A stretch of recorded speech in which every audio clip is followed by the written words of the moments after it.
Pleasure Cycling by Henry Clyde. Preface. In this little book, the writer, looking back to his own days of inexperience in cycling, has endeavored to furnish some useful information and advice to those who intend joining the army of wheelmen, or who, in their first season on the road, are beginning to appreciate the healthy pleasure which cycling brings.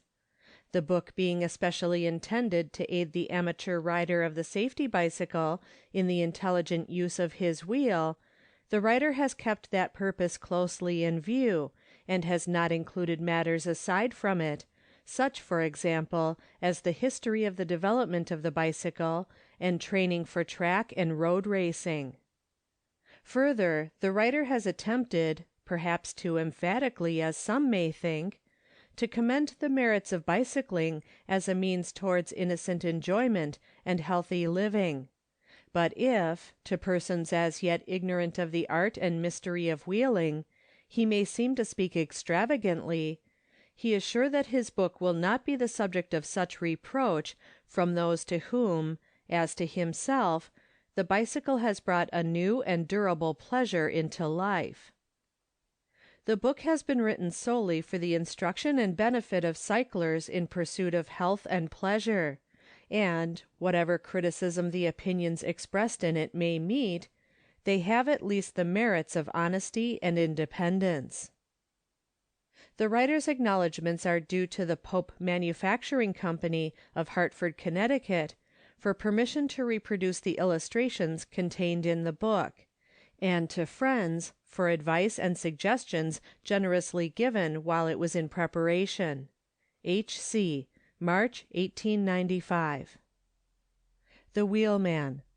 Murmurs of leaves and of brooks, the rhythmical beat of the breakers, pounding the curve of the shore, and the sea-birds restlessly wheeling, bells of the kine on the hills, and the click of the scythes in the meadow, scents of the fern from the pasture, the wild roses bloom in the thicket, resinous breathing of pines, cool cloud shadows crossing the mountains, these his as he rides, self-contained and exulting in motion, wind softly touching his face to whisper the secrets of summer, straight through the shadow and sunlight, swift as the birds and as silent. H.C. March, 1895. Chapter 1. The Poetry of Motion. Never was the man of spirit the victim of ennui, if his body was exposed to fatigue. Never did the man healthy of body fail to find life light, if he had something to engage his mind. Alexandre Dumas. Of the 1,000,000 bicycles, or thereabouts, in use in the United States during the summer of 1894, some hundreds were ridden on the roads or race tracks by amateur or professional racing men. Many thousands were used, wholly or in part, in the business of their owners, that is, in going to and from offices, shops, or factories at morning and evening, carrying messages, taking orders, visiting patients, and making pastoral visits. But probably 3/4 of the 1,000,000 wheels were devoted to pleasure riding, and if the use of the bicycle for this purpose increases as it seems bound to do, cycling is to become distinctively our national sport. It may not become, or may not long remain, popular with the class which seeks only those sports that are made impossible to others by reason of their expensiveness or the need of special surroundings for the practice of them, but the inherent delight of riding is too bewitching to be abandoned by most of those who have once experienced it. It is about the wheel, as a means of amusement and exercise, that this little book is written. But not only as a sport is cycling destined to furnish innocent and exquisite pleasure to thousands of men and women whose enjoyments heretofore, through the stress of narrow circumstances or of absorbing avocations, have been very limited, not only is it to bring better health and sounder constitutions to this generation of young and middle-aged Americans, it is to be the savor of time and muscle to busy men, who will adapt the wheel to 100 purposes in their daily work for which they have been accustomed to use their own unassisted legs and lungs. When the bicycle has fairly taken its place as the popular vehicle of the day, the roads and highways must be adapted to it, and there will no longer be room for the reproach, now too true, that the common highways of the United States are vastly inferior to those of England and the continent of Europe. [Footnote: The bicycle is now in use in nearly all the armies of Europe and in that of Japan, and it is likely that, within a short time, a bicycle corps of couriers and scouts will become a part of the regular army of the United States, in spite of the difficulties which now attend movement by the wheel over the rough country in the West, and the bad roads which are the rule rather than the exception throughout the interior of the country. In his annual report for 1892, Major General Miles said, "The results obtained under the most adverse and discouraging conditions prove conclusively that the bicycle will in the future prove to be a most valuable auxiliary in military operations, not only for courier service, but also for rapidly moving organized bodies of men over the country." The safety bicycle is without doubt the safest road vehicle yet invented. It is fair to assume that nearly all the serious road accidents happening to cyclers have been recorded in the newspapers of the day, and it will be found that by far the greater number of these have occurred by reason of the unskilfulness of the rider, or his gross carelessness, as by "coasting in the night," or in failing to give warning of his approach in a frequented street. It is, of course, fair to exclude from the reckoning accidents occurring to professional or amateur racers competing with each other at close quarters, or to record breakers on the road. Cycling adapts itself to all sorts and conditions of men. No other outdoor sport, unless it be the gentle croquet, can be practiced at all without a violent degree of physical exertion. This is especially true of baseball, football, and tennis. But on a wheel you may jog along a country road at a 5-mile gait, or you may emulate Zimmerman upon the race track. You may spin without conscious effort along a suburban boulevard, or you may, with the utmost exertion of wind and muscle, climb a long acclivity to dash breathlessly down on the other side. You may content yourself with a 10-mile ride each day, or may train for a succession of century runs. Whatever measure of time and speed you adopt for yourself, you will find the sport a delight which grows with time and experience. The wheelman and his wheel are one in a much closer degree than the equestrian and his horse; for, as between the horse and his rider there is often, if not always, a conflict of wills, whereas your wheel is, to all extents and purposes, a part of yourself, and answers as if by instinct to your every whim and purpose. Its power is so much added to your own, and as you vault into the saddle and feel the pedals under your feet, you mount into a realm of new possibilities. The petty vexations of life may pursue you on the road, but they cannot overtake you, for the black care that is said to sit behind the horseman cannot find room on the bicycle.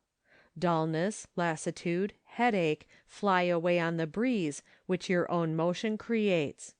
On the wheel, at least, you will find your own thoughts welcome companions, and whether you ride alone or in company, you will never be lonely.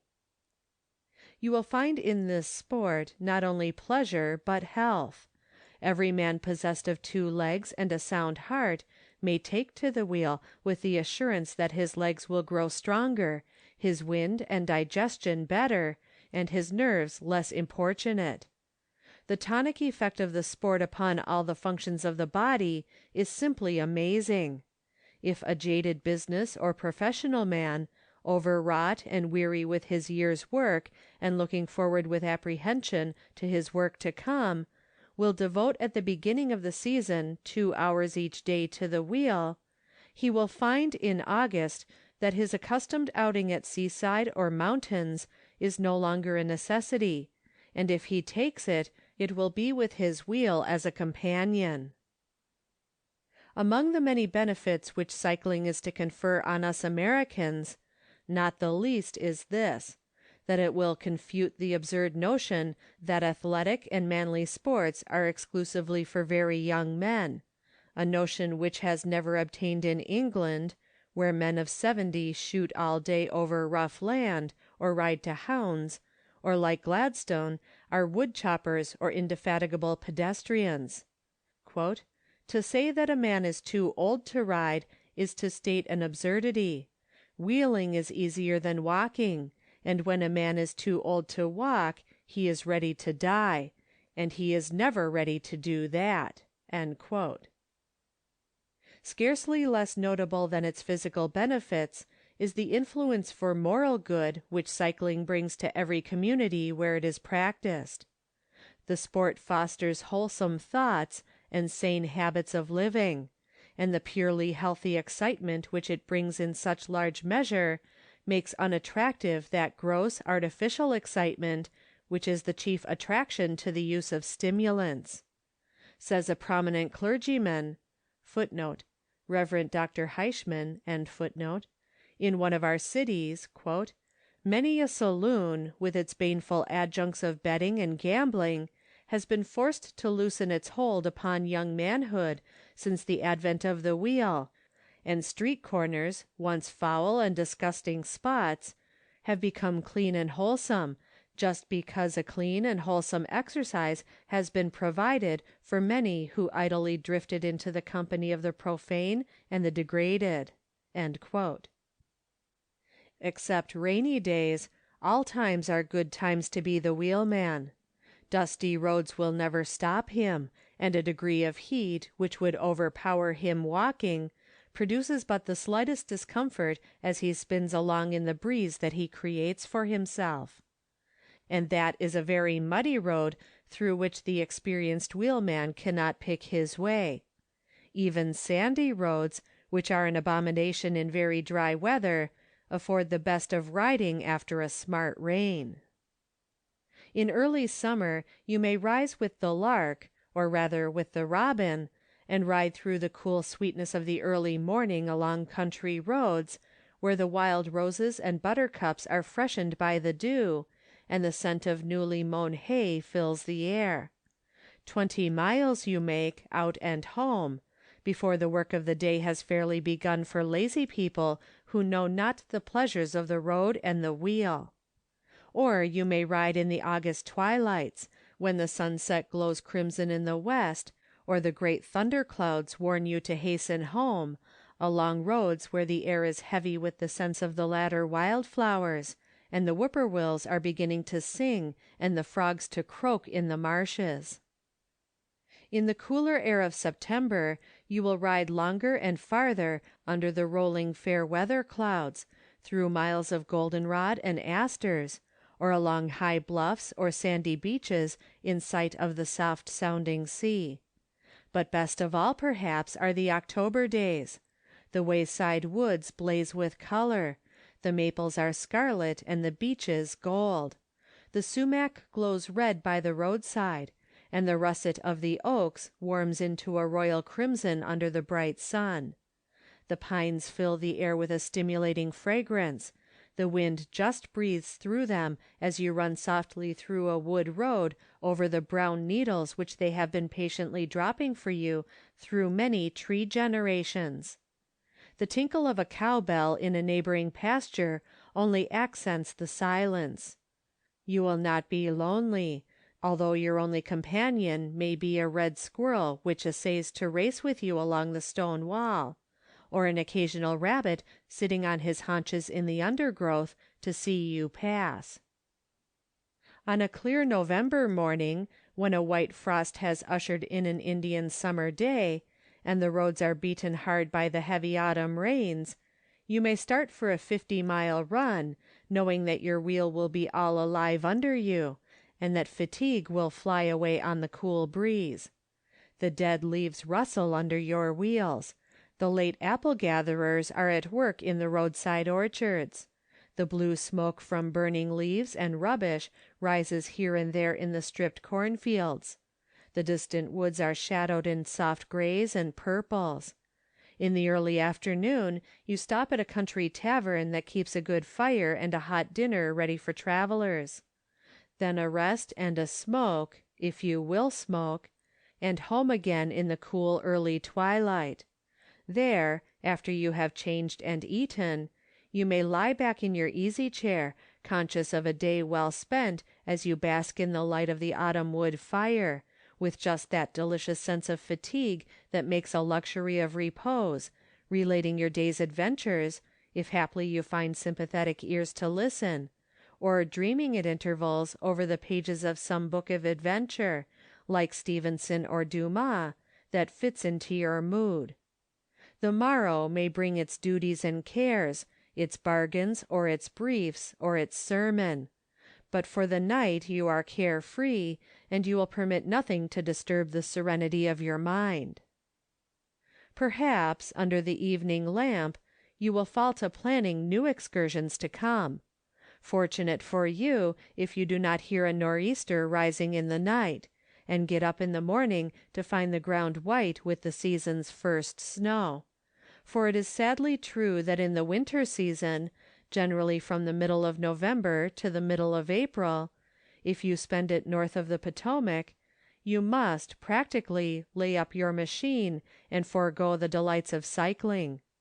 Some enthusiastic riders, to be sure, will watch and wait for every favorable turn of winter weather, and ride even on the snow-covered roads, when these are in any way practicable.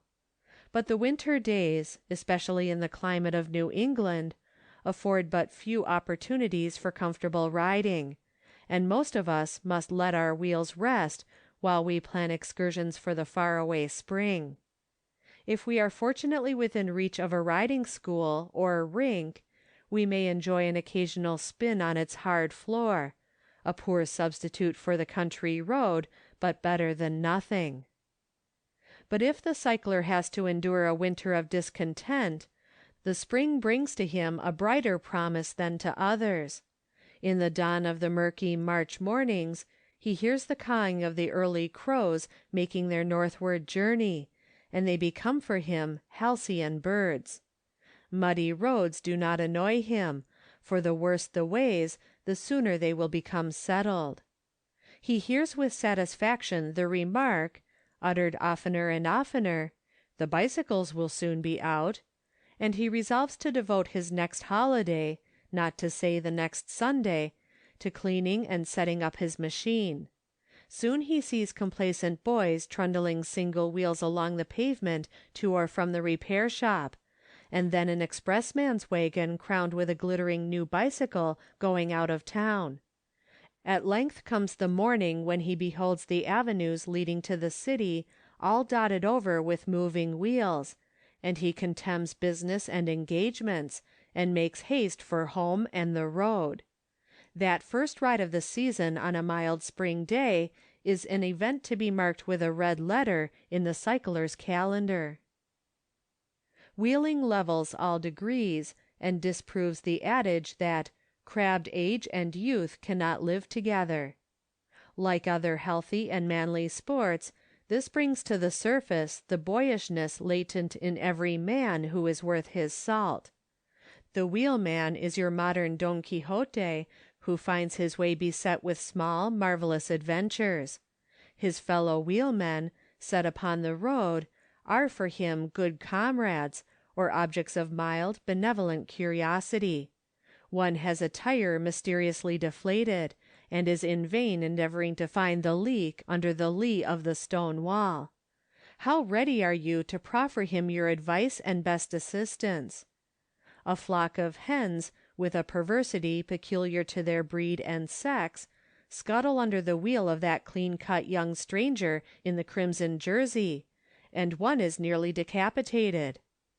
"Oh, you monkey on a bicycle!" screams an old woman, the owner of the foolish fowl, as she observes the accident from her doorway, and this appears to you an exceeding funny incident in the human comedy, As you ride up, prepared to arbitrate differences between the virago and the bewildered youth. You meet a stout lady in navy blue ambling along at a 5-mile gait. Her wheel frame is festooned with parcels, apparently of groceries, and a small milk can depends gracefully from her handlebar. You are sure that you know her, as she wheels from the highway into a lane that leads to a region of abandoned farms. You stop in a convenient shady fence corner for a rest and a smoke.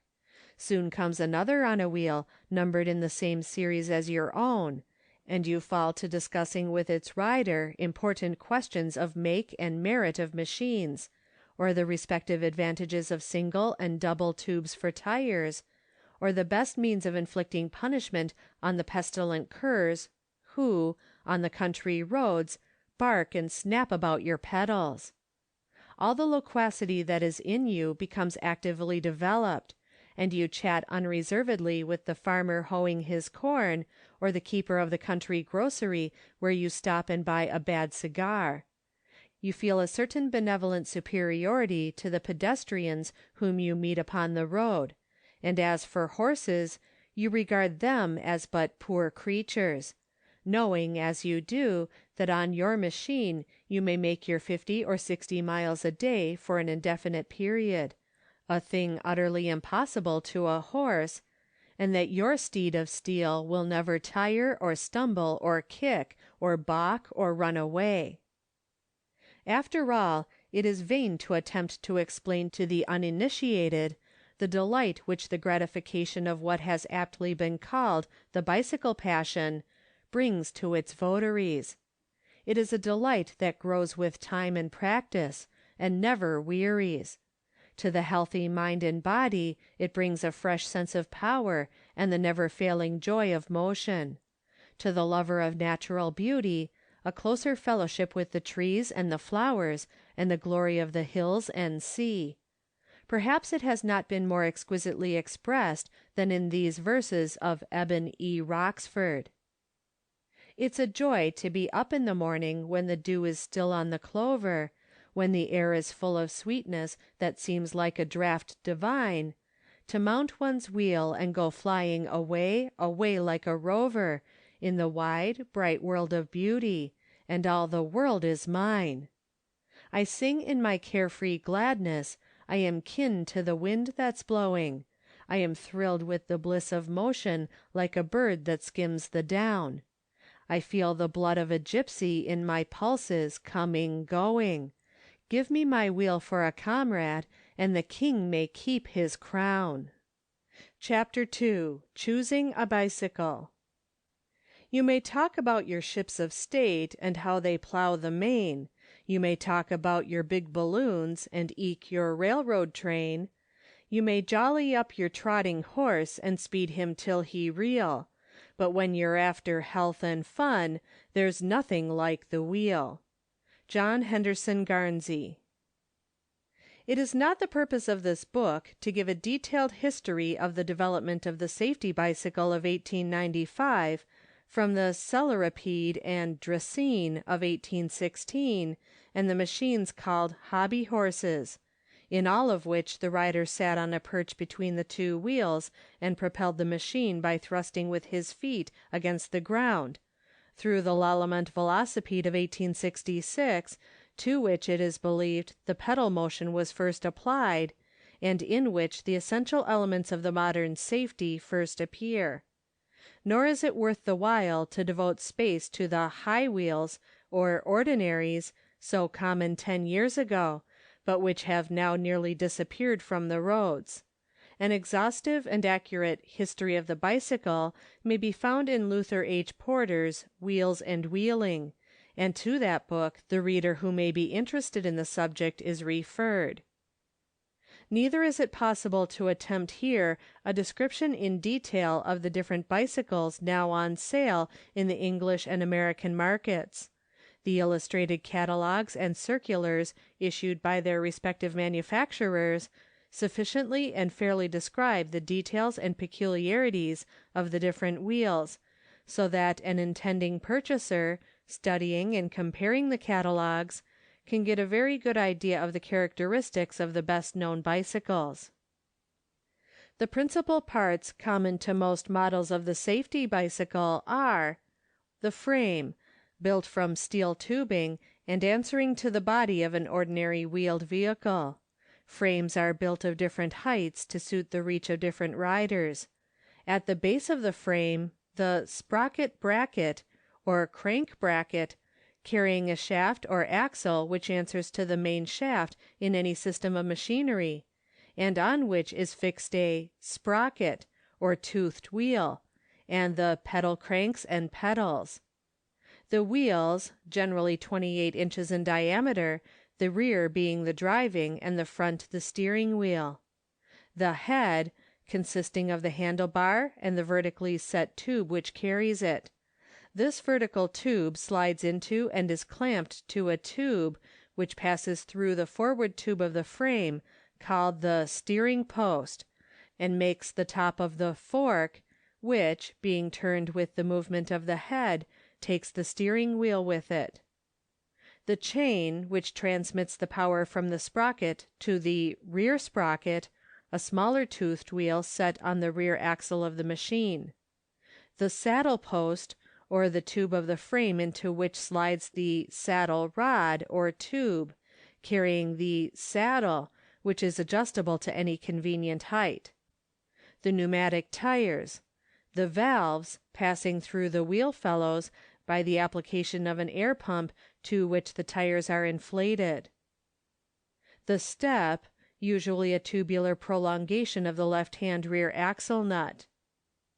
The double part of the frame carrying the rear axle bearings is called the rear fork. Footrests or coasters set upon the steering fork, and brake work may be added; also lantern clip, bell, and cyclometer to measure distances. The principal devices upon which the utility of the modern safety depends are, first, the system of gear, and the transmission of power by the endless chain; secondly, the application of the ball bearing; and thirdly, the pneumatic tire. By the use of the gear and chain, a wheel of small diameter, say 28 inches, is made the equivalent of a wheel of from 2 to 3 times its own diameter, such as was used in the high wheels of 10 years ago, although this is effected with some comparative loss of power through friction and lost motion. By suspending the wheel and sprocket axles and the spindles of the loose pedals within circles of steel balls, accurately turned and revolving on one another and suitably enclosed within cones and cases, the friction of the moving parts has been reduced to the great advantage of the durability of the machine and ease in propulsion. The vibration of the rigid frame of the bicycle when running upon ordinary roads, almost unendurable in the primitive machines, was greatly lessened by the application of the cushion tire, and is made nearly inappreciable by the use of the pneumatic. [Footnote: Before the application of the pneumatic tire, various devices of spring forks, frames, and saddles were applied in conjunction with the cushion tire to take up vibration, and many machines thus equipped are still to be seen upon the road. The best mechanical ingenuity and the most exquisite technical skill have been applied to devising and perfecting the parts of the modern bicycle. Had not this been so, the practical difficulties in transmitting power through the complicated and wasteful mechanism of the machine could not have been overcome, and, like the old velocipedes, the cycle would have been but a toy, useless for practical road work. The initial force which moves the bicycle is a foot pressure or push applied to a loose pedal set at the end of a crank, and moving the shaft or axle on which is set the toothed wheel called a sprocket. This is a lever movement in which the pedal crank is the long arm and the radius of the sprocket the shorter arm, the weight here being the force in pounds necessary to move the chain and attached gearing. In other words, the whole load plus friction and lost motion. The The power is then transferred by an endless chain, in itself one of the most wasteful methods of conveying power, to a smaller sprocket wheel set on the rear axle of the machine. Here we have another lever action, in which the power is applied to the extremity of the short arm of the lever, this being the radius of the rear sprocket, while the long arm is the radius or spoke of the rear wheel, the weight being finally lifted at the end of the spoke where it meets the rim of the wheel. It is evident that this weight is equivalent to the force, measured in pounds, required to propel the machine, and that it is just so much less than the force exerted by the rider on the pedal crank as is lost by friction or wasted motion suffered in the transmission of power through the whole train of mechanism.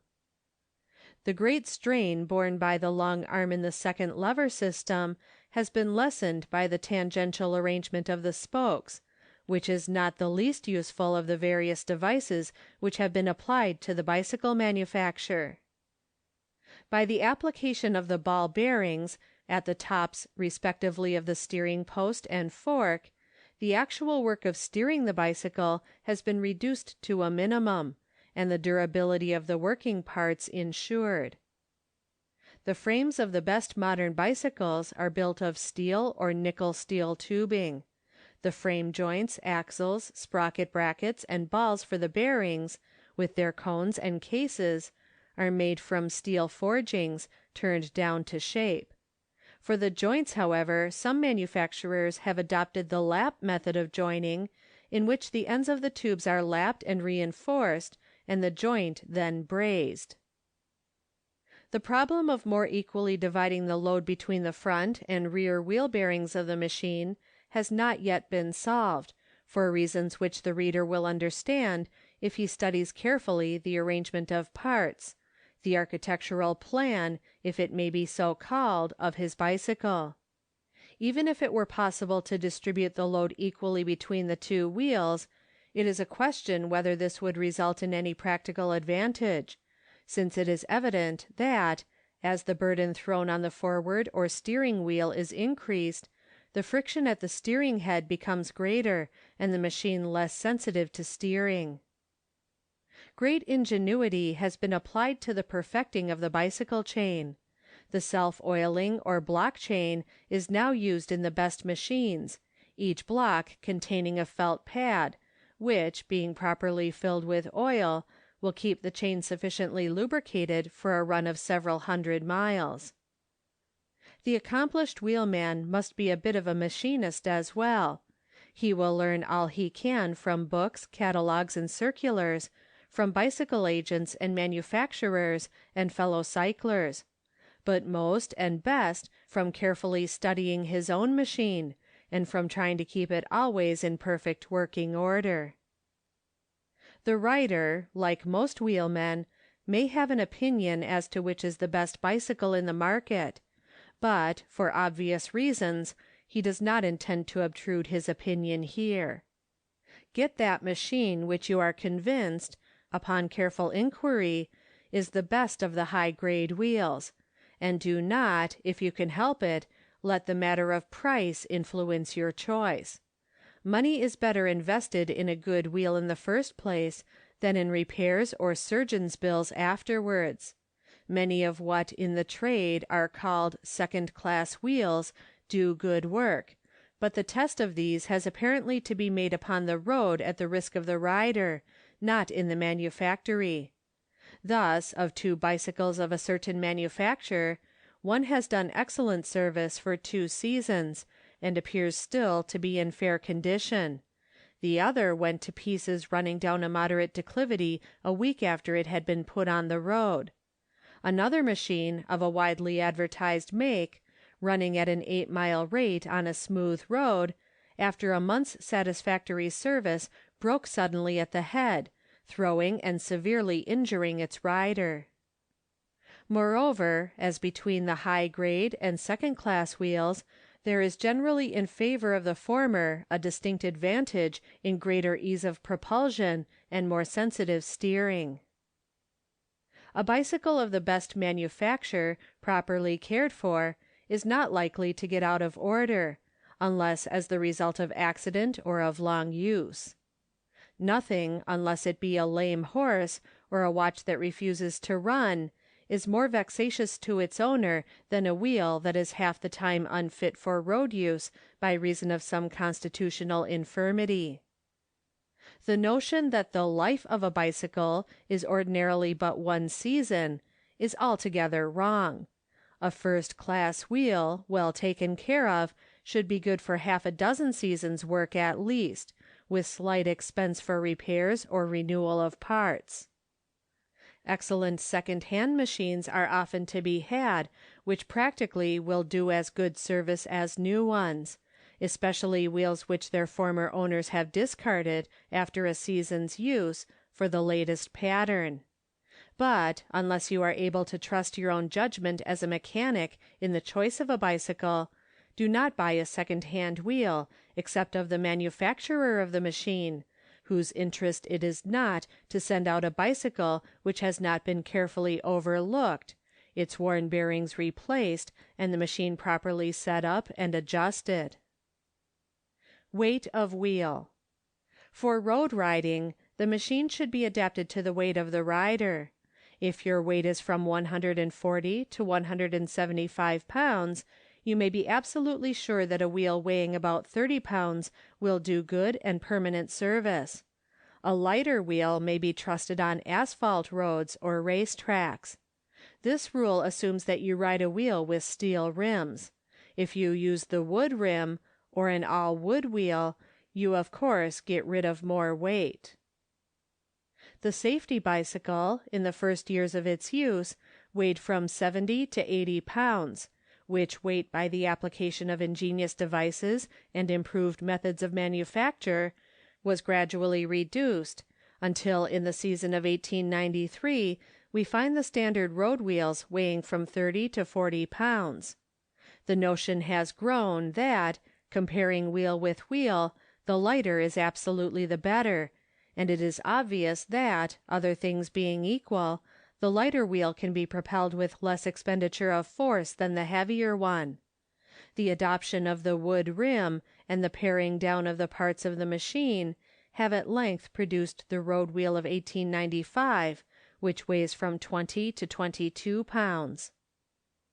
If you intend to follow the fashions in bicycles, as in clothing, that is, if you are to buy a new machine each season, you will, of course, test for yourself each new construction, and what follows is not intended so much for your benefit as for the information of those who intend to stick by their old wheels so long as those do satisfactory service. As to the wearing qualities of the wood rim, it is at this writing, January 1895, too soon to speak, and the writer leaves the question to the reader as one only to be answered by experience, merely remarking that, bulk for bulk, steel is stronger than any known wood, and that a steel rim, well lacquered, will always remain unaffected by dampness or weather conditions. But it may be considered as demonstrated that a set of the best wood rims, carefully used, will stand 2 seasons' wear at least. The advantage in weight to be gained by the use of the wood rim is from 2 to 3 pounds. Within certain limits, the importance of a greater or less weight in road riding exists rather in the imaginations of riders than in reality, as is illustrated in the story of the wheelman who stopped on a hard road to strip his machine of foot rests and lantern clip. These he stowed safely in his pocket, and, remounting, rode away with renewed spirit. After a mile or two, he observed complacently, with a sigh of satisfaction, that he could not have supposed that so small a reduction in weight could relieve him so much. The rider for speed and the pleasure cycler, whether in neck-and-neck racing or to break records, work under wholly different conditions. Upon the racer, the slightest unfavorable conditions may have the most damaging results. His time may be materially reduced by a wet or rough track, by a head wind, or by half a dozen other circumstances. He is to exert himself to the limits of physical endurance, and he naturally will reduce his impedimenta to the utmost, since with him every extra ounce of weight carried tells.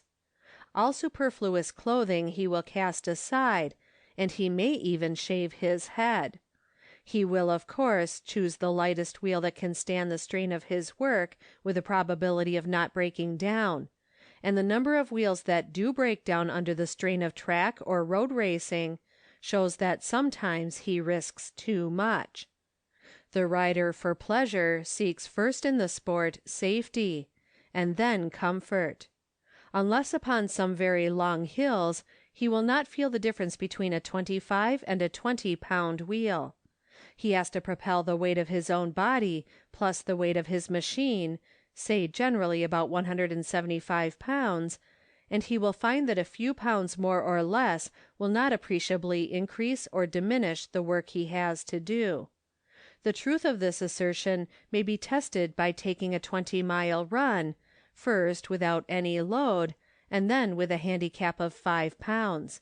You will find that the difference in load has not made the second run appreciably slower or more fatiguing than the first.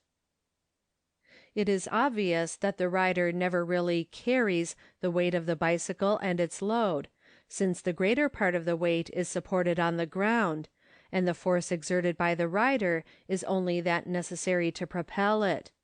When you walk, pushing your bicycle before you, this force is of the slightest, only a few ounces measured in pounds. In the saddle, the propelling force, in other words, the force necessary to overcome the resistance presented by the pedal to the foot, is measured by a very few pounds. The ratio of increase, as between two machines weighing respectively 20 and 40 pounds, is probably not more than 2 pounds. It follows that, within reasonable limits, the ease of propulsion depends more in keeping the machine accurately adjusted and well cleaned and oiled than in decreasing its weight. The momentum of a heavy bicycle will help it to overcome obstacles which will stop or overthrow a lighter machine. Thus, where two wheels weighing respectively 30 and 20 pounds were run at a slow gait against a curbstone at right angles, the heavier machine easily made the lift of 4 inches to the level of the sidewalk, while the lighter wheel was stopped short. So the heavier wheel will run more smoothly, and consequently with less jolting, over a rough road. Upon the whole, if you do not ride for speed, and if you have in good order a 30 or even a 35-pound wheel, which does your work with ease and satisfies your requirements, you may as well stick to it, at least until it wears out. Gear.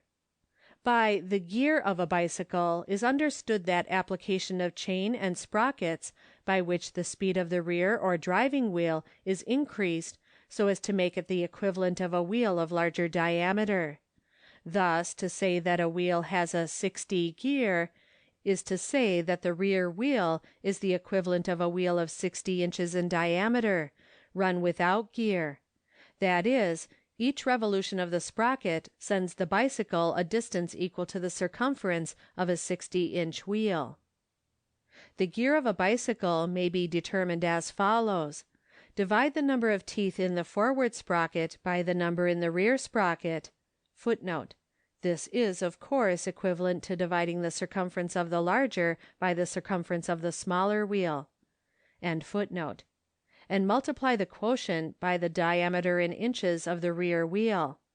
Thus, supposing the number of teeth in the front sprocket to be 17 and in the rear sprocket 8, and the diameter of the rear wheel to be 28 inches, 17 divided by 8 equals 2 1/8 times 28 equals 59 1/2, which is the gear of the bicycle. Multiplying the gear by the ratio between the diameter and the circumference of the wheel, 59 1/2 times 3.14 equals 186.83 inches, or 15.57 feet, which is the distance which the bicycle will travel for each complete revolution of the sprocket. It is evident that, with the above gear, For each revolution of the sprocket, the rear wheel makes 2 1/8 revolutions. As the distance between the teeth of the sprockets is made invariable, so as to fit the chain whatever the gear, it is evident that, the higher the gear, the larger the sprocket, the longer its radius, and the greater the force to be applied from the pedal to the sprocket bracket. On the other hand, the higher the gear, the greater the distance which the bicycle will travel at each revolution of the sprocket wheel. With the 28-inch rear wheel, and the number of teeth in the rear sprocket 8, the application of the above formula gives the following table of possible gears, and the distance which the machine will travel with each revolution of the front sprocket for each gear, respectively. 15 teeth, gear 52 1/2, distance 164.85 inches or 13.75 feet. 16 teeth, gear 56, distance 175.84 inches or 14.64 feet. 17 teeth, gear 59 1/2, distance 186.83 inches or 15.57 feet. 18 teeth, gear 63, distance 197.82 inches or 16.48 feet. 19 teeth, gear 66 1/2, distance 208.81 inches or 17.40 feet. 20 teeth, gear 70, distance 219.80 inches or 18.32 feet. 21 teeth, gear 73 1/2, distance 230.79 inches or 19.23 feet. 22 teeth, gear 77, distance 241.78 inches or 20.15 feet. It will be observed that the ratio of increase in nominal gear for each additional tooth is 3 1/2, and of increase in distance traveled for each revolution 10.99 inches, or about 0.92 of a foot. It is evident that by increasing the diameter of the rear sprocket, the leverage applied to its rim, through the power transmitted by the chain, will be increased, but with each increase of diameter, the front sprocket must be made correspondingly larger so as to attain the desired speed, thus acquiring additional propulsive force to be applied at the pedal. As the weight of parts has been lessened, it has become possible to increase the size of both sprockets with a net gain of power in the rear sprocket, as also to build the machine with a higher absolute gear. With 9 teeth instead of 8 in the rear sprocket, the formulas given above will give a different table of gears, as thus: with 18 teeth front, gear 56; with 19 teeth front, 59 1/9; with 20 teeth front, gear 62 2/9; with 21 teeth, 65 3/9; with 22 teeth, 68 4/9; with 23 teeth, 71 5/9; with 24 teeth, 74 8/9; with 25 teeth, gear 77 7/9. In choosing a gear, much depends upon the individual taste and comfort of the rider. Use the gear which you find the easiest on the road. Judging from his own experience, the writer believes that for ordinary roading a gear of about 63 is best, and that with a 30-pound wheel of that gear, without conscious speeding or extra effort, on a long run over ordinarily good and moderately hilly roads, an average speed of from 10 to 12 miles an hour may be made. It is obvious, on consideration, that the higher the gear the greater the difficulty in hill climbing. The round gears are now almost exclusively used. The experiments with an elliptical sprocket have not proved satisfactory. A bicycle with a changeable gear has lately been invented. The device consisting of an arrangement of toothed wheels set in front of the rear axle, and which may be thrown into or out of the chain connection by means of a lever within the control of the rider.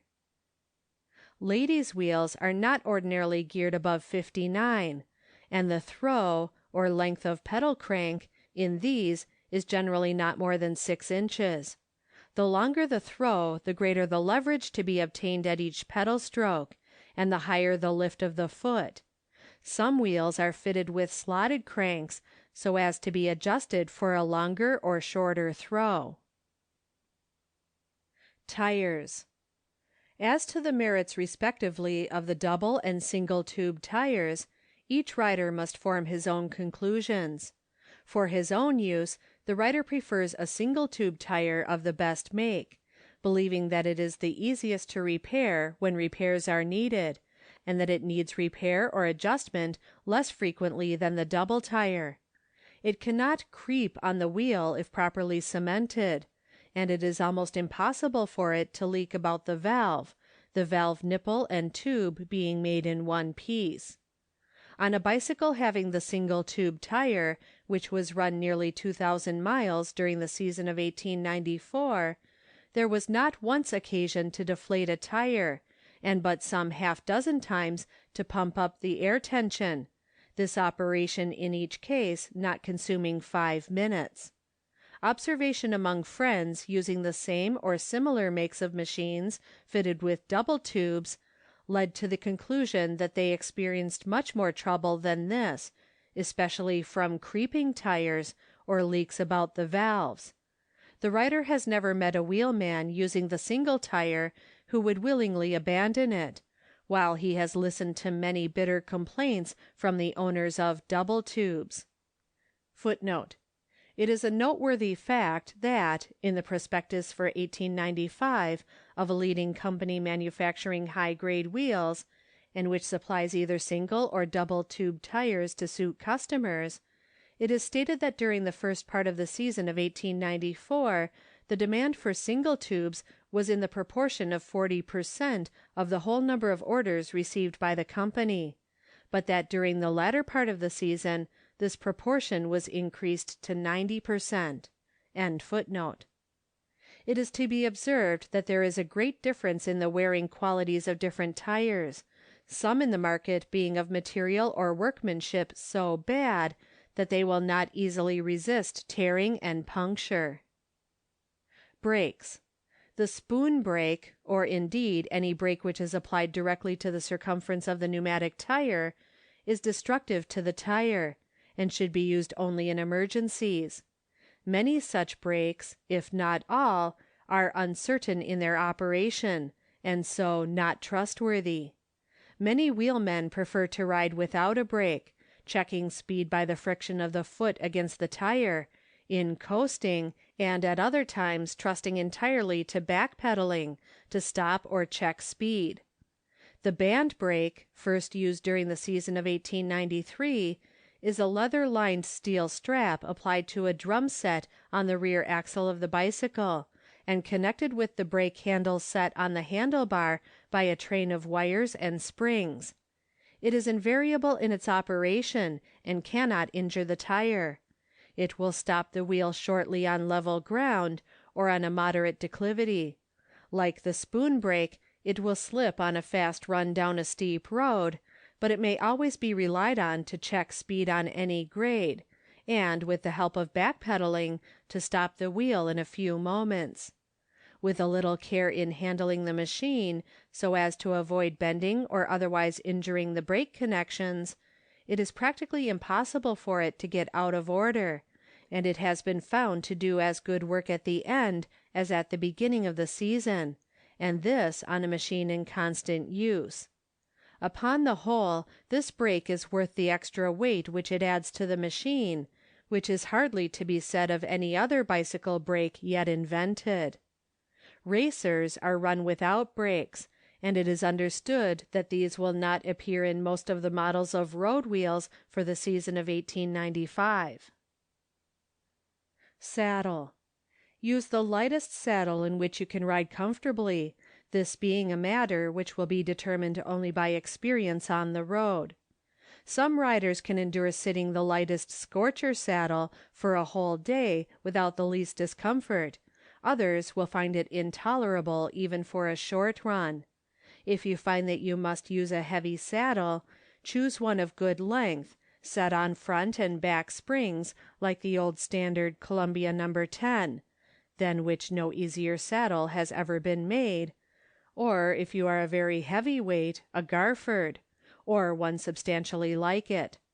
The Columbia No. 10 weighs about 4 pounds, the Garford even more, while the lightest Scorcher saddles, leather, now weigh from 15 to 20 ounces. If your light saddle hurts you, discard it at once. If you persist in using it, you may lay the foundation of a serious disease.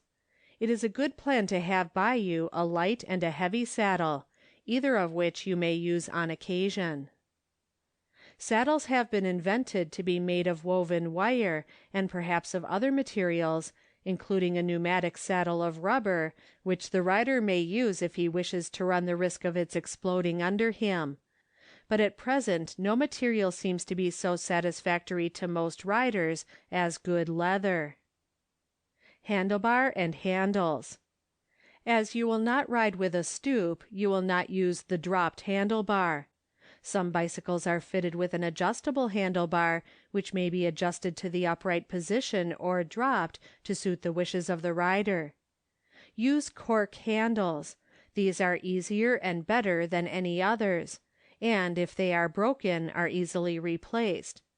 The height at which the handlebar should be adjusted depends much on the length of reach of the rider, and it can only be said that the handles should be set at such a height that the rider, sitting erect in the saddle, can easily grasp them without stooping.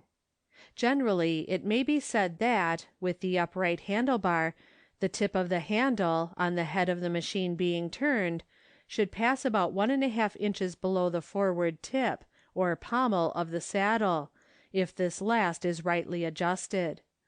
As to the length of the handlebar, the writer prefers for his own use one which gives a distance in a straight line measured from tip to tip of the handles of from 22 to 24 inches. Pedals. Light rubber pedals are the most comfortable, rat traps the lightest. Toe clips may be serviceable to the racer or time maker, but it is not worth while to use them for ordinary roading. Wheel guards. The use of these on men's wheels is not now common. If you have them, keep them at home for use in a possible emergency. You will not, ordinarily, ride in muddy weather, and on a dry road they are a useless and weighty encumbrance. Ladies' wheels are equipped with both wheel and dress guards, the latter covering the chain and sprockets. Chapter 3. How to Ride. Some love to roam o'er the dark sea foam, where the wild winds whistle free. But a bright cool day, with a smooth highway, and a spin on the wheel for me. F. M. Holland. There are two ways of learning to ride a bicycle. You may put yourself under the charge of an instructor, either in the open air or in a riding school, or you may go out alone with your machine for a course of more or less rough and tumble practice on the road. It is wholly or nearly impossible to learn riding on the ladies' common loop frame wheel without the assistance either of a professional instructor or of some practiced amateur rider. In the riding school you will first be placed in the saddle, and, upheld by the instructor, be made to ride around the track until you are able to balance, with an occasional tumble, and to propel your machine, and you will afterwards be taught, principally by practice, to mount and dismount. If, on the other hand, you are your own teacher, you must learn first how to mount your wheel, since reaching the saddle is a necessary preliminary to riding at all. Select a smooth bit of ground, slightly inclining, and if you are a bashful person, as secluded as possible from public observation, and begin. Standing just astride the rear periphery of the rear wheel of your bicycle, grasp the handles firmly, holding the head of the machine at right angles with the frame, the wheel pointing down the hill. Now place the ball of your left foot on the step of the machine, set your teeth, Rise on the left foot as nearly to a standing posture as you dare and as your grasp on the handles will permit, and let the machine go. It is well to have the handlebars set rather high for this preliminary practice, and the saddle low, and the machine should carry a brake. You will get many a fall at first, but will learn in a very few lessons to stand on the step and balance in that position while your wheel runs 50 or 100 feet, and when you have learned this, you have got a long way. When you find that you can mount the step and balance there with some confidence for 100 feet run, try for the saddle from the step, and for the pedals from the saddle. You will fail ignominiously the first dozen times, and probably get several falls, but your first successful mount will be an era in your cycling career, for you will have gotten the knack, and your confidence in your own ability will rise by many degrees. After you are reasonably sure of making a successful start and mount, aided by the force of gravity, try the start on level ground, but you need not make a special business of this. You may go out upon the road, taking advantage of convenient declivities to get a start, and practice the level start as you find opportunity. This is, of course, made by placing the left foot on the step, hopping with the right foot so as to propel the bicycle forward, and then rising on the step. As to balancing in the saddle, you will be told, and it is true in fact, that the equilibrium of the wheel is to be maintained by turning the steering wheel in the direction towards which you are in danger of falling. This at first seems inexplicable to you, and you will persist in trying to save yourself by turning the wheel the wrong way. At length, in a happy moment, the knack comes to you, and thereafter you balance unconsciously. That is, the movements by which you maintain your equilibrium are nearly automatic, although none the less actual and positive in their effect. You will learn to dismount in the first place from the left pedal, but for some little time you will probably get off the machine anyhow, without attracting more observation than you can help. But there cannot be a useful manual of elementary instruction in cycling. A few hours' patient practice will teach you more than all the professors of the art can write. So, in what follows, the writer assumes that the beginner has learned already to balance himself in his saddle, to propel his bicycle, and in some fashion to mount and dismount. But to those readers who have never ridden, and who contemplate learning to do so, a single suggestion may be useful. Do not, if you can avoid it, buy a new high-grade machine, and take it out upon a country road for the purpose of learning to ride it. You will misuse and perhaps ruin it. If you are within reach of a riding school, learn there at least to balance and ride after you are in the saddle.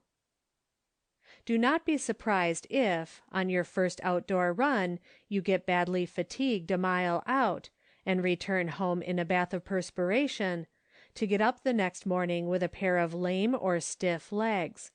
You have for the first time in your life perhaps been really exercising the pushing muscles, and these need time to strengthen and develop.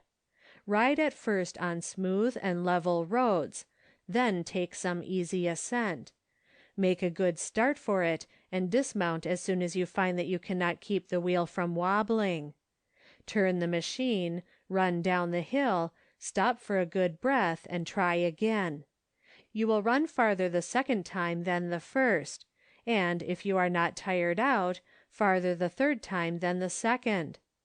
Attack the same hill the next day, and the chances are that you will conquer it, if it is not too long. Do not get impatient. You will not easily get discouraged, for you will find something in wheeling, even in the learning of it, which increases the neophyte's grit and makes him persevere. The writer has never known a person attempting to learn riding who has failed, in a longer or shorter time, to succeed. After you have learned to ride with some pleasure and confidence, you may find the suggestions that follow as to the management of your machine of use. Most beginners are disposed to ride with a low saddle, and with this pushed back as far as the saddle rod will permit. Thus the push upon the pedal is too much in a diagonal direction forward and downward, with the result of a loss of power in propulsion, and of speedily producing fatigue in the muscles of the inside of the leg just above the knee, and at the ankle joint.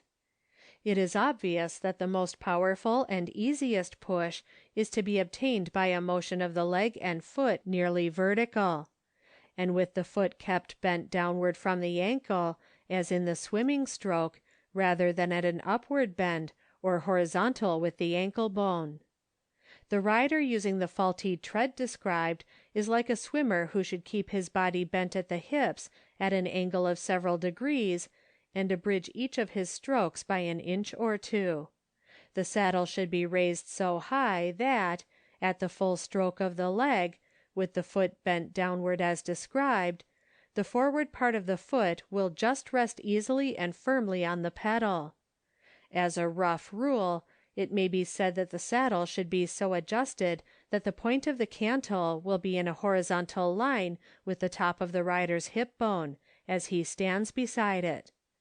At the same time, the saddle should be brought forward so far that the push of the foot will be nearly vertical instead of diagonal, and, with the leg extended, the heel should just rest easily on the pedal at its lowest point of revolution.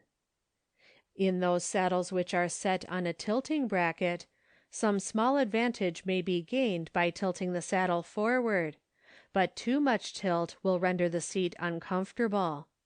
Another advantage of setting the saddle well forward is that by doing so the weight of the load is more equally distributed between the two wheels of the bicycle, an advantage in riding which is recognized by those wheelmen who ride with a stoop. With the L-rod, or tubular seat rod now commonly used, the gooseneck or curved spring rod seems to have had its day, it is not possible to push the saddle so far forward as to secure an absolutely vertical push on the pedals, and if this were possible, it would not be desirable. It is evident that, if the push is directly vertical, there will be a total loss of pushing power whenever the pedal cranks come to the direct vertical position. That is, there will be 2 dead points for each complete revolution of the sprocket. On level ground, the momentum of the moving machine will carry it over these, and the momentary loss of power will not be noticed by the rider. But in hill climbing, momentum no longer aids the wheel, and in fact it becomes a retarding force to drag the machine backwards, and then the dead points become very much in evidence, and will be sure to stop the bicycle if the hill is long enough. On the other hand, with a push ever so little out of the vertical, there can never be an absolute loss of power. When you have once determined the best adjustment for your saddle, it is a good plan to indicate it on the saddle rod by making some light scratches with a file, so that you need not lose time in getting the correct adjustment after you have removed the saddle for any purpose. Push hard on the downward moving pedal, and let your foot yield to the upward movement. Otherwise you are making one foot undo the work of the other. The reverse of this motion, that is, the push on the upward moving pedal, with a release of force on the downward movement, constitutes back-pedaling, an important, and if you ride without a brake, the only means of stopping the machine quickly. Let your foot always cling to, or hug, the treadle, keeping the foot bent downward as described, both on the downward push and on the return, unless when back-pedaling. As to the handlebar, it should be so adjusted that, sitting in the manner described, you can just easily grasp it. I assume that you ride for pleasure, not to make records, nor to see what measure of muscular effort you are capable of. If you ride for pleasure, you will stop when you are fatigued, walk when walking is easier than riding, ride slowly or fast as you feel disposed, coast or not when opportunity offers. If your ambition is merely to make a certain number of miles in a certain number of minutes, believe me, you are losing the best of a noble exercise. If you would ride easily, gracefully, and with the best results as regards your health and comfort, avoid the stoop in ordinary road riding. Says a well-known gymnasium instructor, "Why will so many of you sit on your seats like monkeys on a stick, and try to grind your noses off on your front wheel? All this is wrong, and will only bring discredit on the sport that we love so much. There could no occasion arise that would necessitate your sitting on your seat with your back humped up like a camel.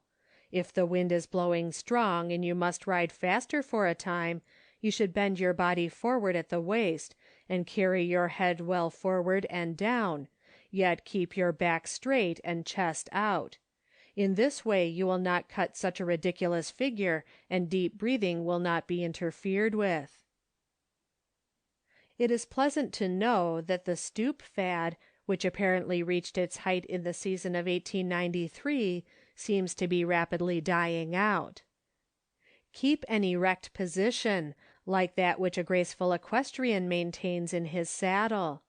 Sit easily, letting the line of center of gravity of your body fall a hair's breadth to the front of the saddle center.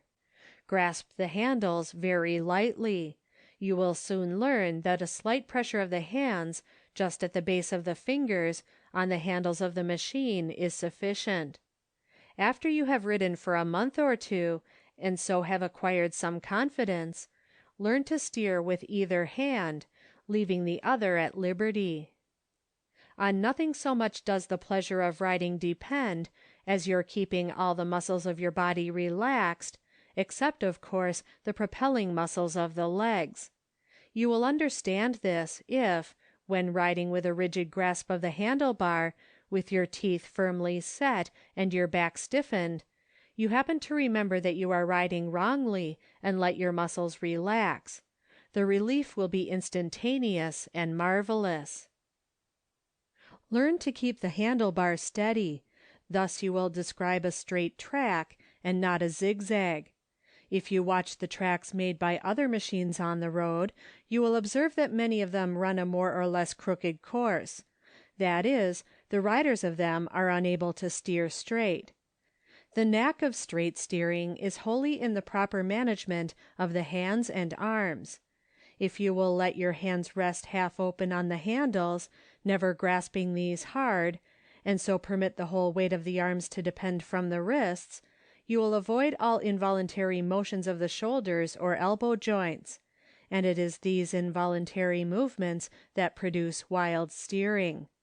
Sitting in this way, a slight movement of the body to right or left will take the corresponding handle with it, and thus you will steer by the body motion and not from the wrists. Learn to dismount by either pedal, then by reversing the motion of mounting. That is, by a slight bound backward from the step, keeping a good grip on the handlebar. It is one thing to scramble, more or less awkwardly, into one's saddle after an exhibition of ungraceful hopping along the ground, and another to vault quietly and surely to one's place, and easily catch the pedals. Ease and skill in mounting and dismounting show the accomplished rider, and it is worth while to practice these assiduously in private. Do not be in too much haste to catch the pedals. If the wheel has impetus enough for a good start, you will have plenty of time to adjust your feet to the pedals gracefully, without fidgeting and paddling about in search of them. The following rules for mounting and dismounting, as given substantially in General Ordway's Cycle Infantry Drill Regulations, are worth keeping in mind. To mount.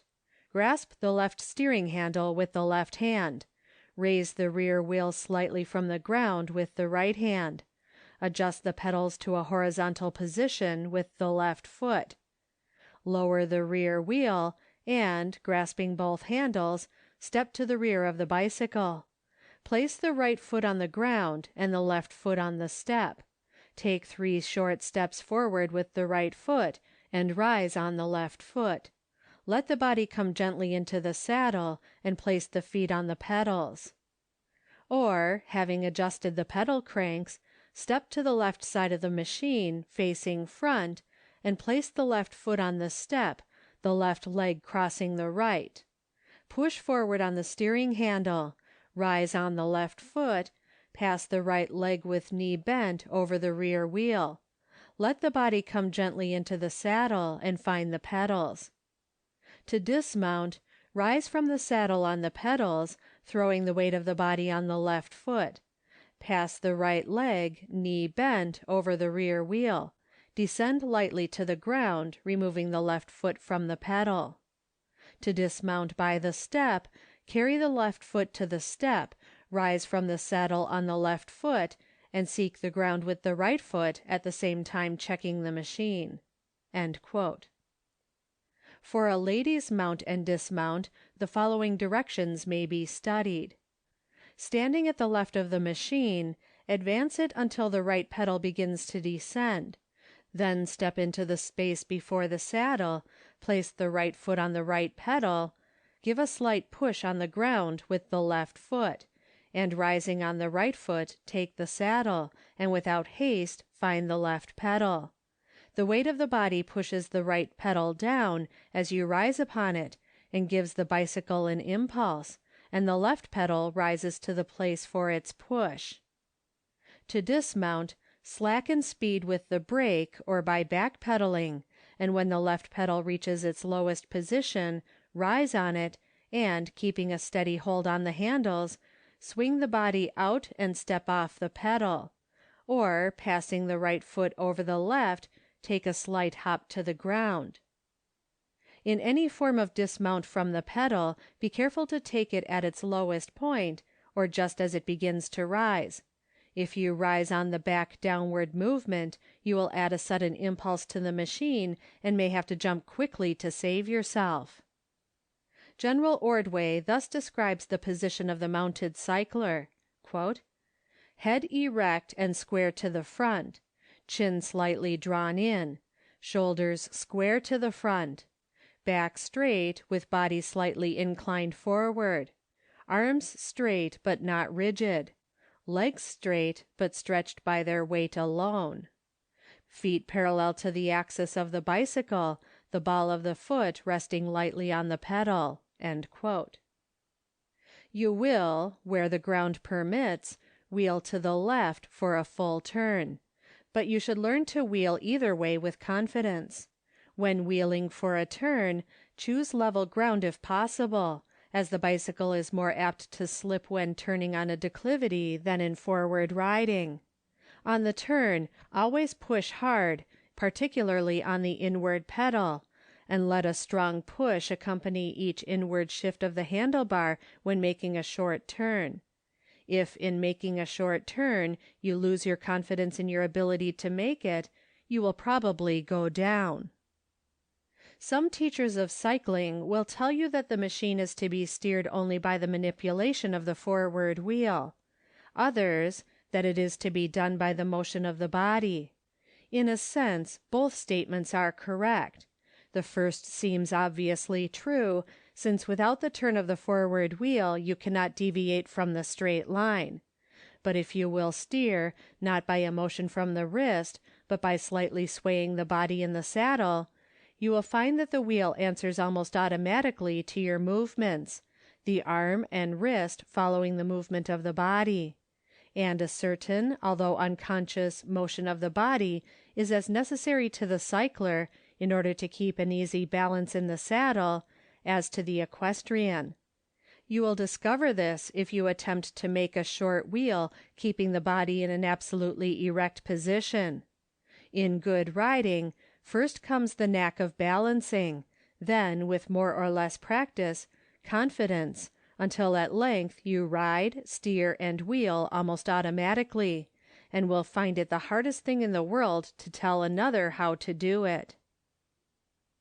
At this point in your experience, your confidence in your bicycle will have become perfect. You will as soon expect the armchair by your fireside to rise up in revolt and cast you from its embrace, as your wheel to play you a trick, or to refuse to answer as if by intuition to your slightest half-formed wish.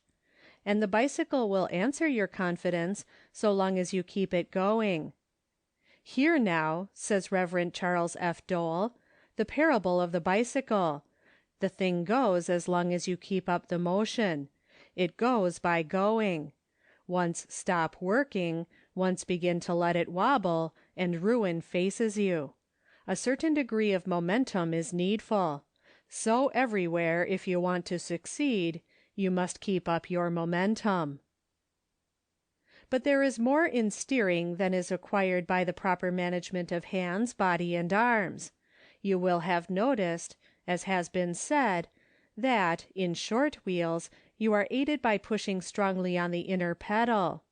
The reason for this it will puzzle the beginner to discover, but it is really an application of foot steering.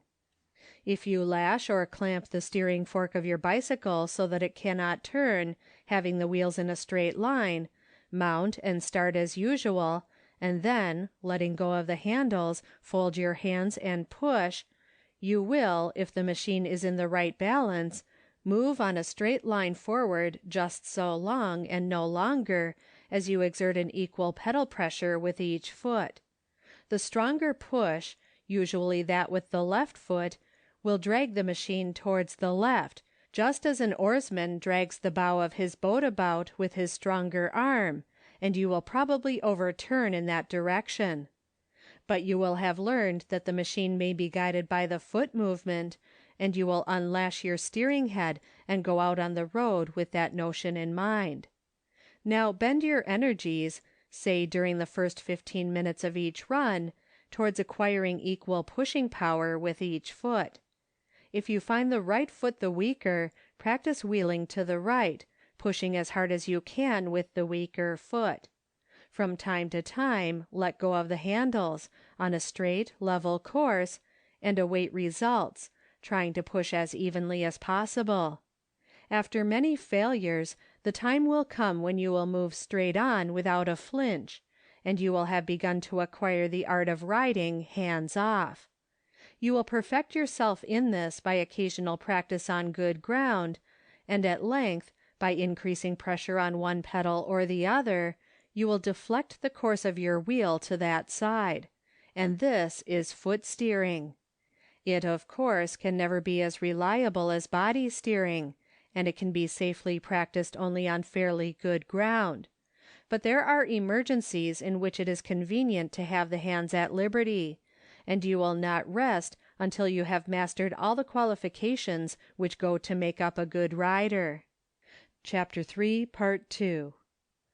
While the stoop is to be avoided upon reasonably level ground, a leaning position has obviously its place in hill climbing. This will be evident when it is considered that in mounting a hill the center of gravity of the load is necessarily thrown back towards the axle of the rear wheel, thus increasing the difficulty of propulsion. To counteract this, it is as natural for the rider to lean forward as it is for the pedestrian walking up a steep hill. At the same time, you will as naturally keep a somewhat firmer grasp than usual of your handle bar, both to support yourself and to prevent the forward wheel from wobbling, which it will have a tendency to do if relieved from part of its ordinary load.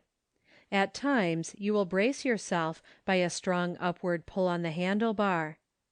As you will naturally lean forward in ascending a hill, so you will lean backward in running down a steep declivity.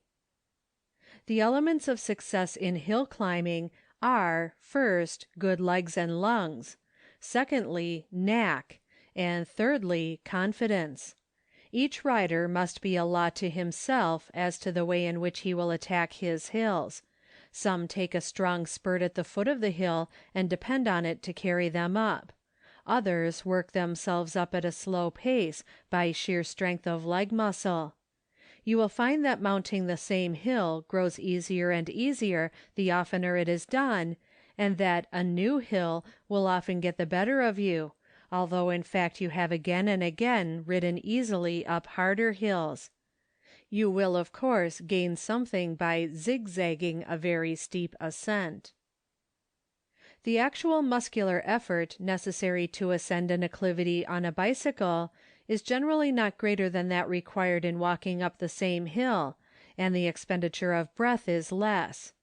The difference is, and this makes the difficulty in hill climbing, that, when walking, you may stop for rest when you choose, whereas on your wheel, working up a steep hill, if you stop you may be unable to get a new start, and so may be forced to walk to the top of the hill.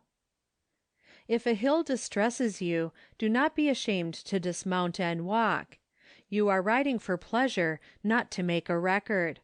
With each week of riding, you will find the work easier, and will smile to think how many a hill difficulty, which appalled you in the beginning, has seemed to level itself before your flying wheel. But there are many steep and stony or sandy hills up which you should never attempt to force either yourself or your machine. A high-grade bicycle is a wonderfully strong and trustworthy machine for its weight, but it was built to be used only by reasonable beings, and if you are a good and well-practiced rider, you may be sure that you should never drive your machine across ground to get over which distresses yourself. I do not refer to very long hills on good roads, where of course the endurance of the machine will outlast that of its rider. A 28-inch wheel running at a 10-mile gait makes 7,240 revolutions per hour, 120 2/3 revolutions per minute, or 2.01 revolutions each second. Supposing the weight sustained by the two axle bearings to be 165 pounds, this is distributed between the two bearings in about the ratio of 1/3 and 2/3. The rear axle carrying the greater weight, that is 110 pounds, and the front axle 55 pounds. Footnote: This assumes that the saddle is carried well forward. As it is pushed backward, the proportionate weight imposed on the rear bearing is of course increased. The proportion of weight sustained by the rear axle is of course increased in hill climbing. The strain which the rear bearing and spokes have to stand is obviously very great, even in level roading.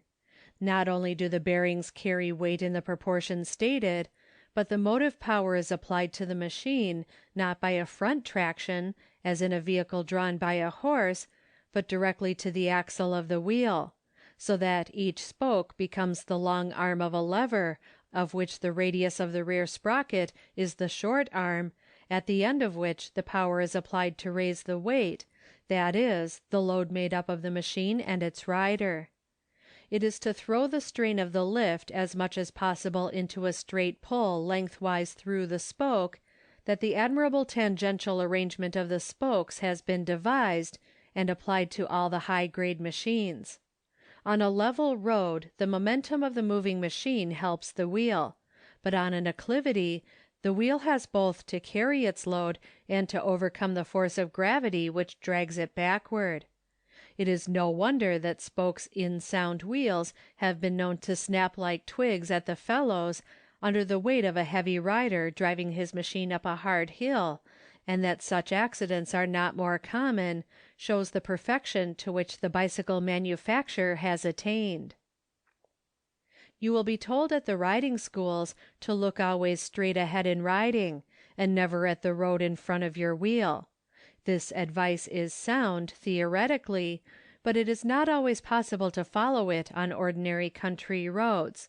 Sharp stones, little ruts, sand or water holes, bits of broken glass, lie everywhere in wait for you, and you will learn with practice to avoid them almost instinctively by a turn of the hand.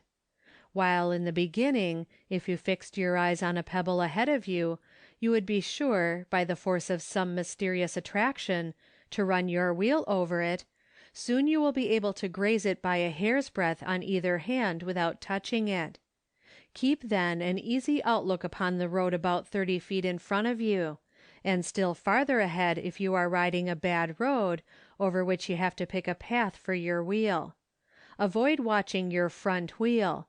It will take care of itself, and watching it will tend to make you giddy or confused. If you do not carry a brake, do not attempt coasting until you have acquired the fullest confidence in yourself and thorough control over your machine. Without the brake, the only means of checking speed is by braking with the foot, which is an ineffectual resource, besides being injurious to the tires, or back-pedaling, to make which effective on a steep grade requires great muscular effort. In coasting, not only have you to look out for possible collisions, but the frame of a light-weight machine cannot be put to a severer test than it suffers in a run, say at a 20-mile gait down a long hill. The best place for the feet of the ordinary rider, in his first season, is on the pedals, and the worst cycling accidents recorded have occurred to riders coasting without brakes or in the night. To check speed in coasting, do not apply the brake too suddenly, if you would avoid a bad header. If you have a band brake, apply it gradually, let go of it, and in a second apply it again. You may use the same method with the spoon brake, if it works well and freely. The night rider takes the risk of accidents from bad roads or obstructions which may cut his tires or otherwise injure his machine or himself. But there is no denying the strange fascination of night riding. As you swoop through the darkness like a hawk, unable to see the slight possible dangers that lie in wait for your wheel, and so perforce relieved of all responsibility for your own safety, you experience an eerie sensation which must be akin to that which the old New England witch enjoyed as she sped on her broomstick through the cloudy night to a symposium of the black man's disciples. On dark nights always carry a lantern. Observe carefully the law of the road. That is, on meeting a carriage or another wheelman, keep to the right; in passing, to the left. If you will do this, even although it may not be absolutely necessary, you will avoid the responsibility of accidents. If you ride in the dark, ring the bell freely.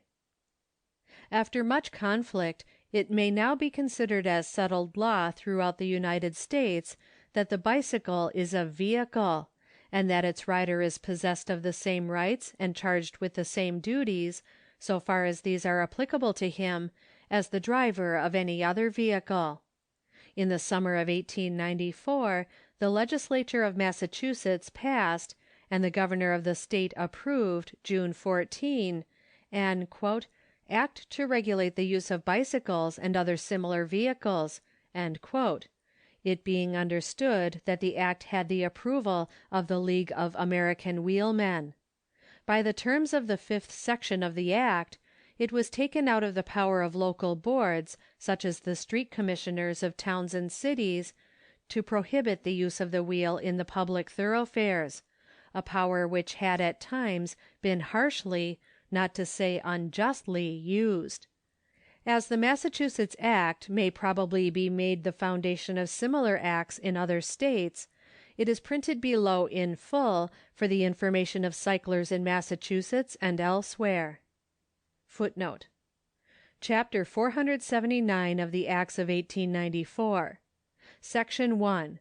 Whoever, without the permit provided for in Section 3 of this Act, rides in a public highway or town way, street, square, or park, a bicycle or tricycle at a rate of speed exceeding 10 miles an hour, or rides such machine on a sidewalk, or rides such machine in the streets, squares, or parks of any city when the same is not provided with a suitable alarm bell adapted for use by the rider, or after sunset rides the same in any public way, square, or park, whether within or without the limits of a city, when such a machine is not provided with such suitable alarm bell, shall be punished by fine not exceeding $20 for each offense, and shall be further liable for all damages occasioned to any person by such unlawful act. Section 2.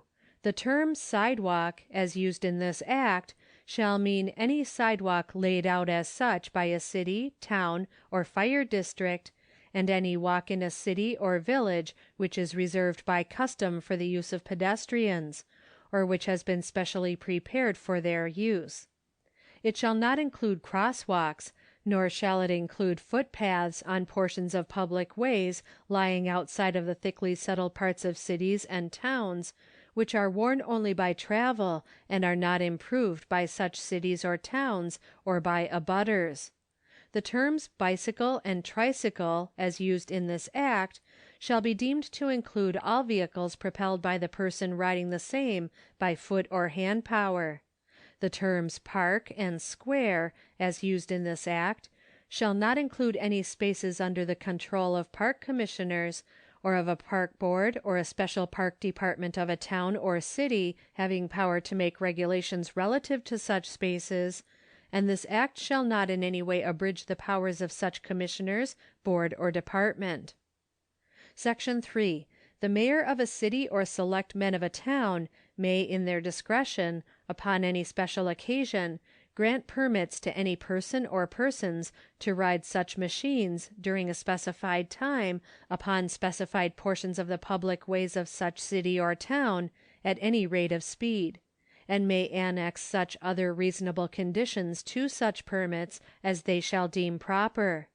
The city council of a city and the select men of a town may also, under such conditions as they deem proper, permit the use of velocipedes or other similar machines by children on any sidewalk in any public way, square, or park in such city or town. Section 4. Proceedings for the enforcement of the penalties imposed by this act shall be instituted within 60 days from the time the offense is committed. Section 5. No city or town shall have any power to make any ordinance, bylaw, or regulation respecting the use of bicycles or tricycles, except as provided in Section 3 of this act, and, except as provided in said Section 3, no ordinance, bylaw, or regulation heretofore or hereafter made by a city or town in respect to bicycles or tricycles shall have any force or effect.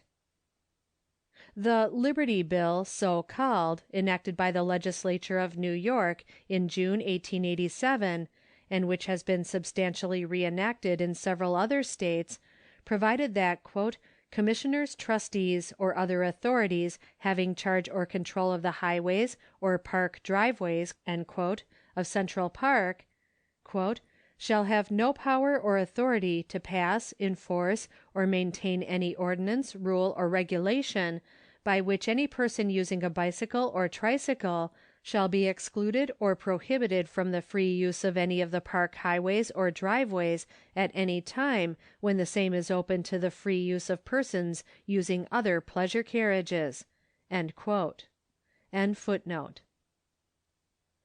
is a pretty custom, on meeting another wheelman, to ring him a salute on your bell. If in a rapid roading you are confronted by a sudden danger, you must decide on the instant how you will meet it. If you hesitate, you are lost. If you believe you can stop in season to avoid it, you will of course do so. But if you cannot stop, do not slacken speed, except in the case that you have to avoid an impact with some solid obstacle. A fast wheel will skim through, sometimes almost on a plank's edge, where a slow one will go down. If you have a narrow passage which you must make, do not think how narrow it is, but rather how much room it affords. Sight for the middle line of it, keep cool, and steer straight and push hard, and 10 chances to 1 you will be all right. If you hesitate, and let the bicycle lose speed and wobble, you will certainly come to grief. In setting out for a ride, see always that the nuts about the saddle connections and at the axle hubs are tight, and that the head is firmly clamped to the fork. If, on the road, the saddle begins to slip under you, check speed, and, if necessary, rise on the pedals, keeping a firm grip on the handles. If the head turns in the tube while you are riding at a good pace, You will get a fall so quickly that you will not know what throws you.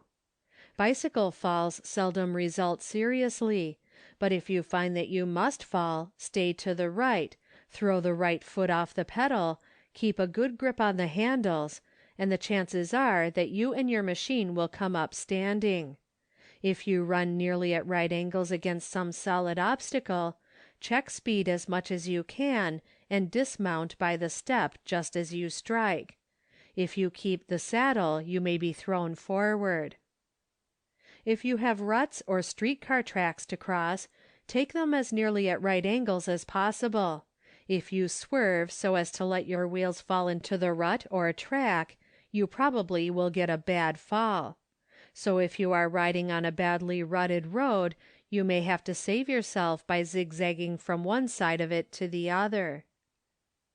A very short experience upon the road will teach you that a strong wind, if against you, makes hard work of wheeling, while if it is at your back, it equally lessens the labor of propulsion.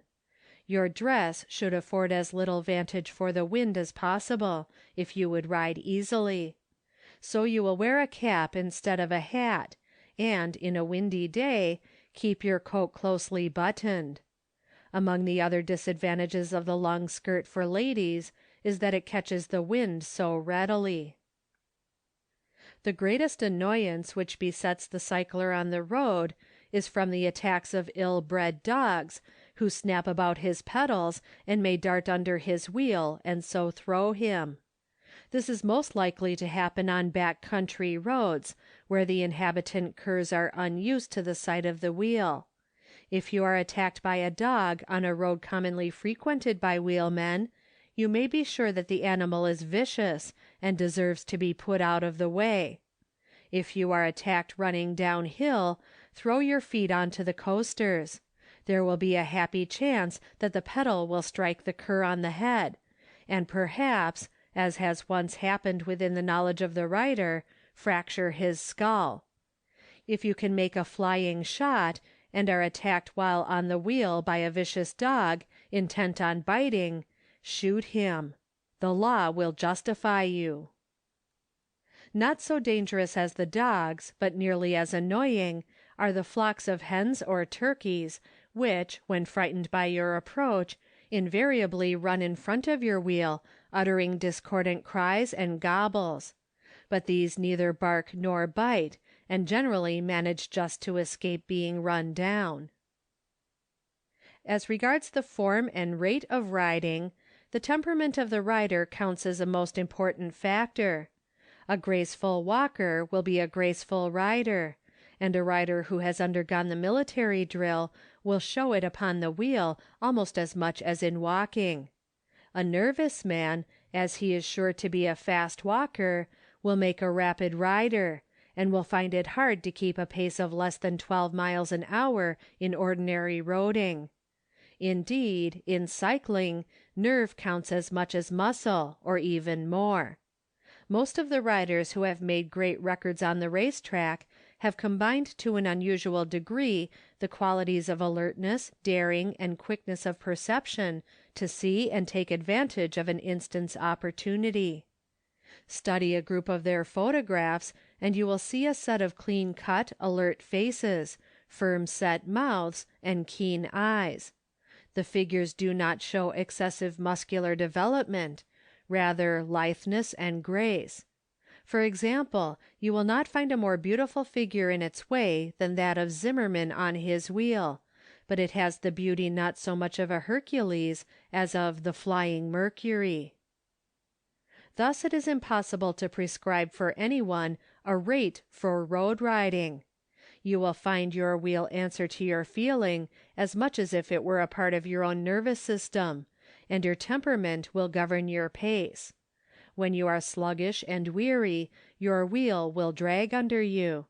As the fresh air and rapid motion enliven you, your wheel will seem to feel a new impulse. Experience will soon teach you your pace, and you will find that, taking one run with another, you make an average hour rate which will not much vary from day to day.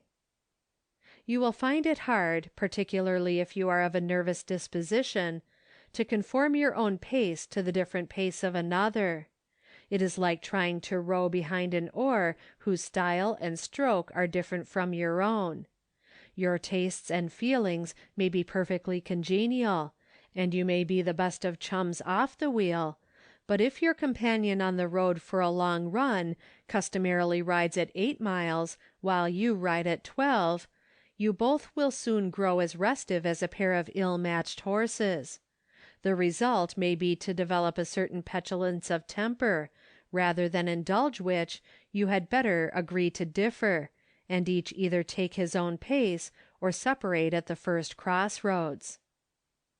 At the end of the season, if you have ridden prudently, and otherwise taken good care of yourself, you should be in the best possible condition of health and strength, able to take a 50-mile run without appreciable fatigue, as your once unaccustomed muscles have developed and hardened by the season's practice. In the northern climate you will perforce abandon roading during the winter, and when you mount the wheel for the first ride the next season, you will probably be appalled and discouraged to find how much strength you have lost. But in a comparatively short time the muscles for a time out of use will regain their former elasticity and power, and with a couple of weeks' steady riding, you will regain all you have lost.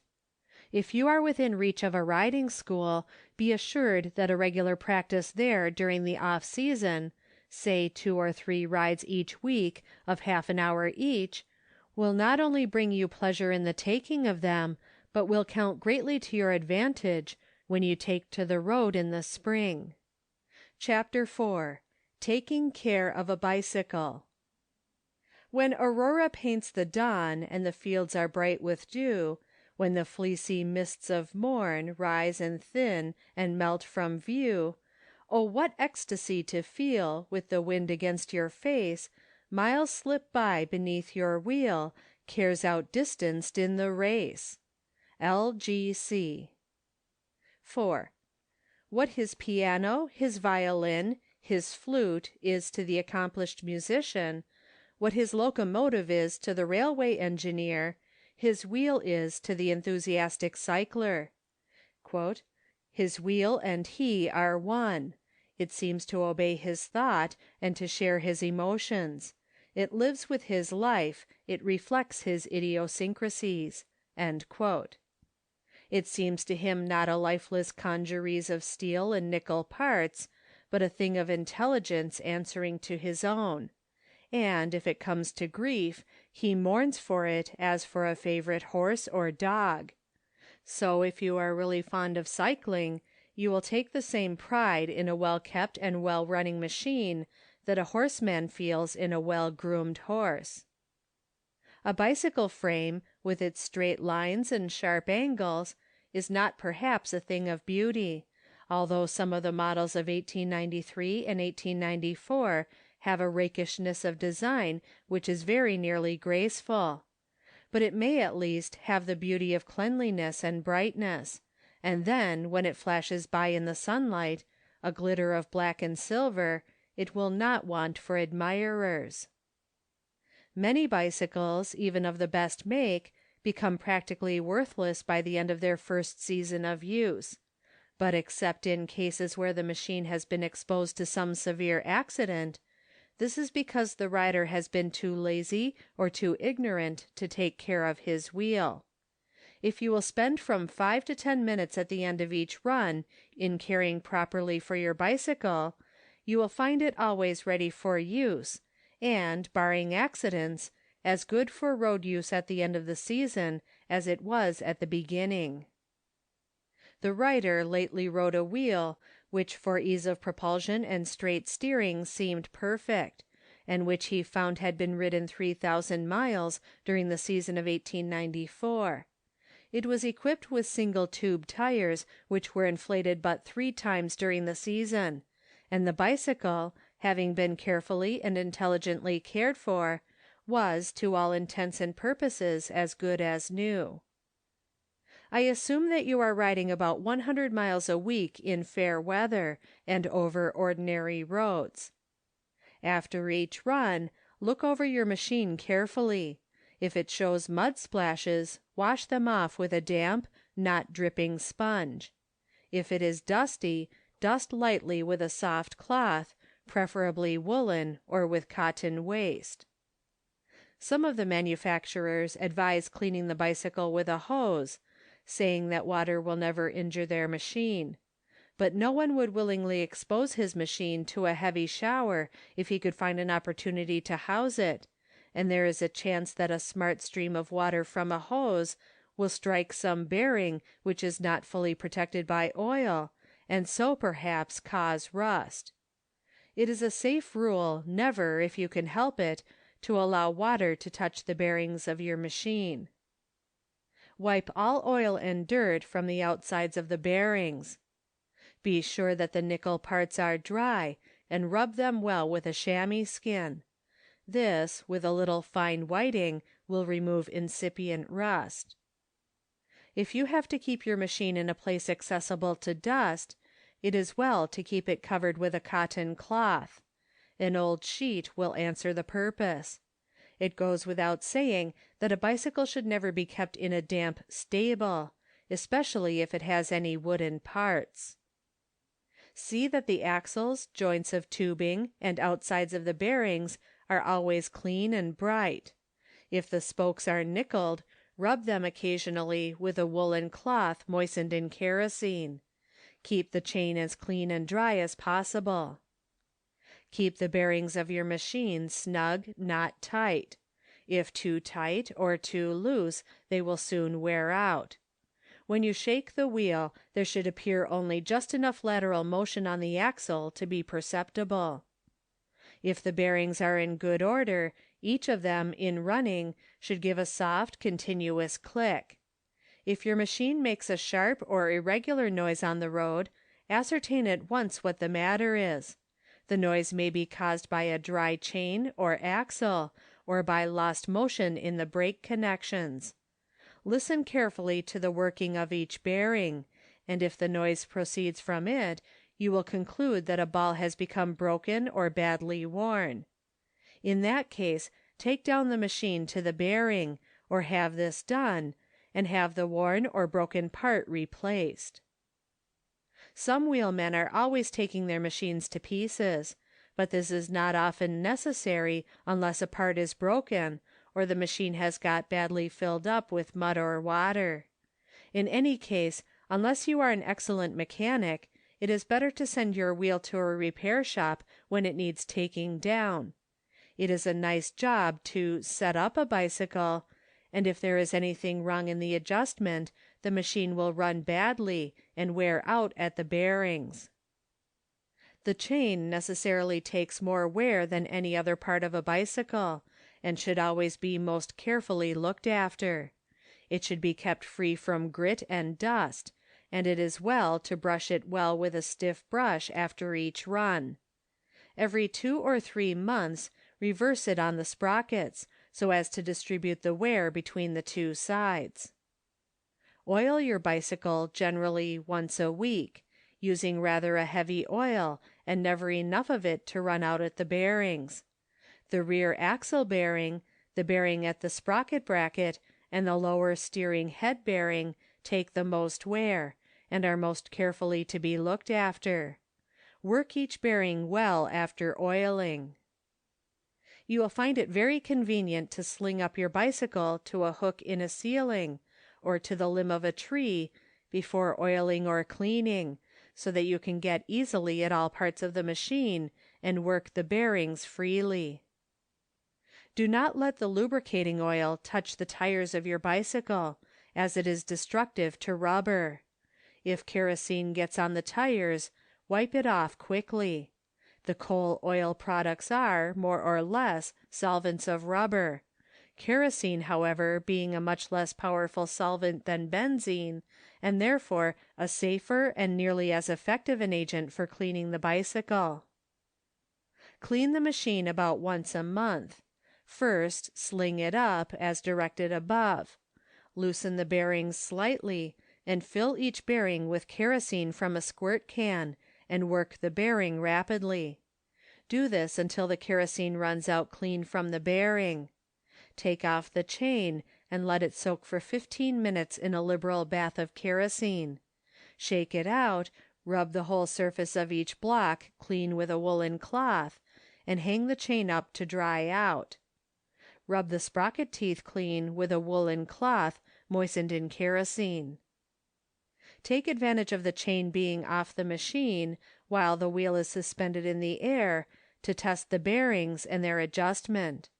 Work the pedals and listen carefully at the bearing on each side of the sprocket bracket.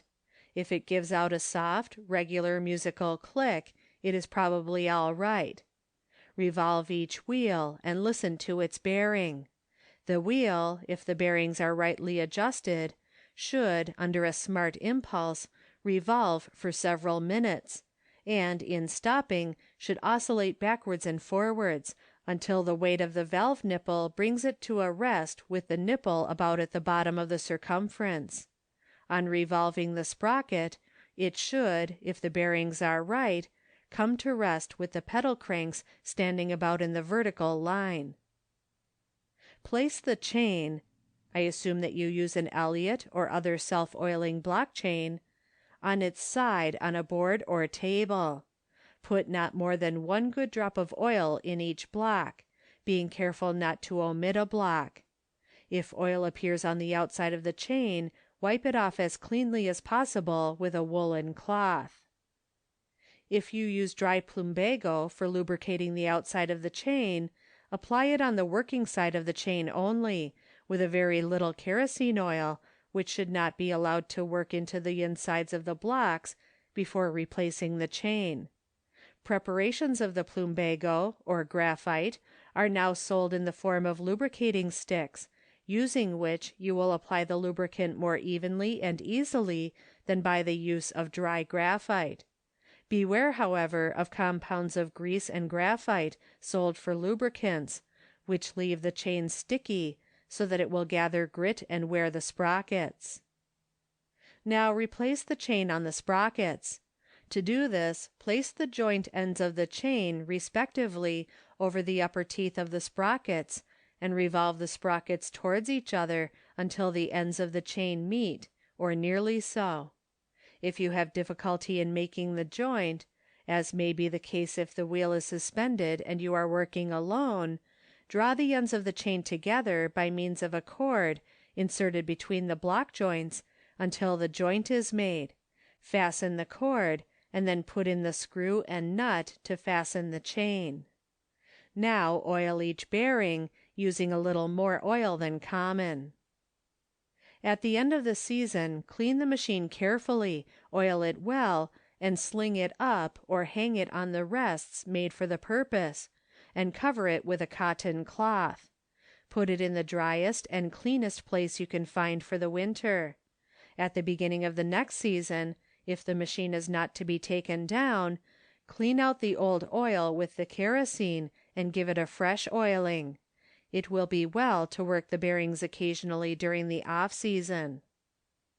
Keep by you the black lacquer sold for the purpose of repairing the scratches or worn places which are sure to show themselves on the enameled parts of your machine. This is not nearly so durable as the enamel, but if applied whenever needed, it will keep rust from the frame and prevent the outfit from getting shabby. Inflating tires. In inflating a tire, it is of advantage, if you have opportunity, to turn the machine on its side on supports, or to sling it up, so that the wheels can revolve easily. See that the air pump and connecting hose are clean and free from dust, and that the closest possible connection is kept between the valve and pump during inflation.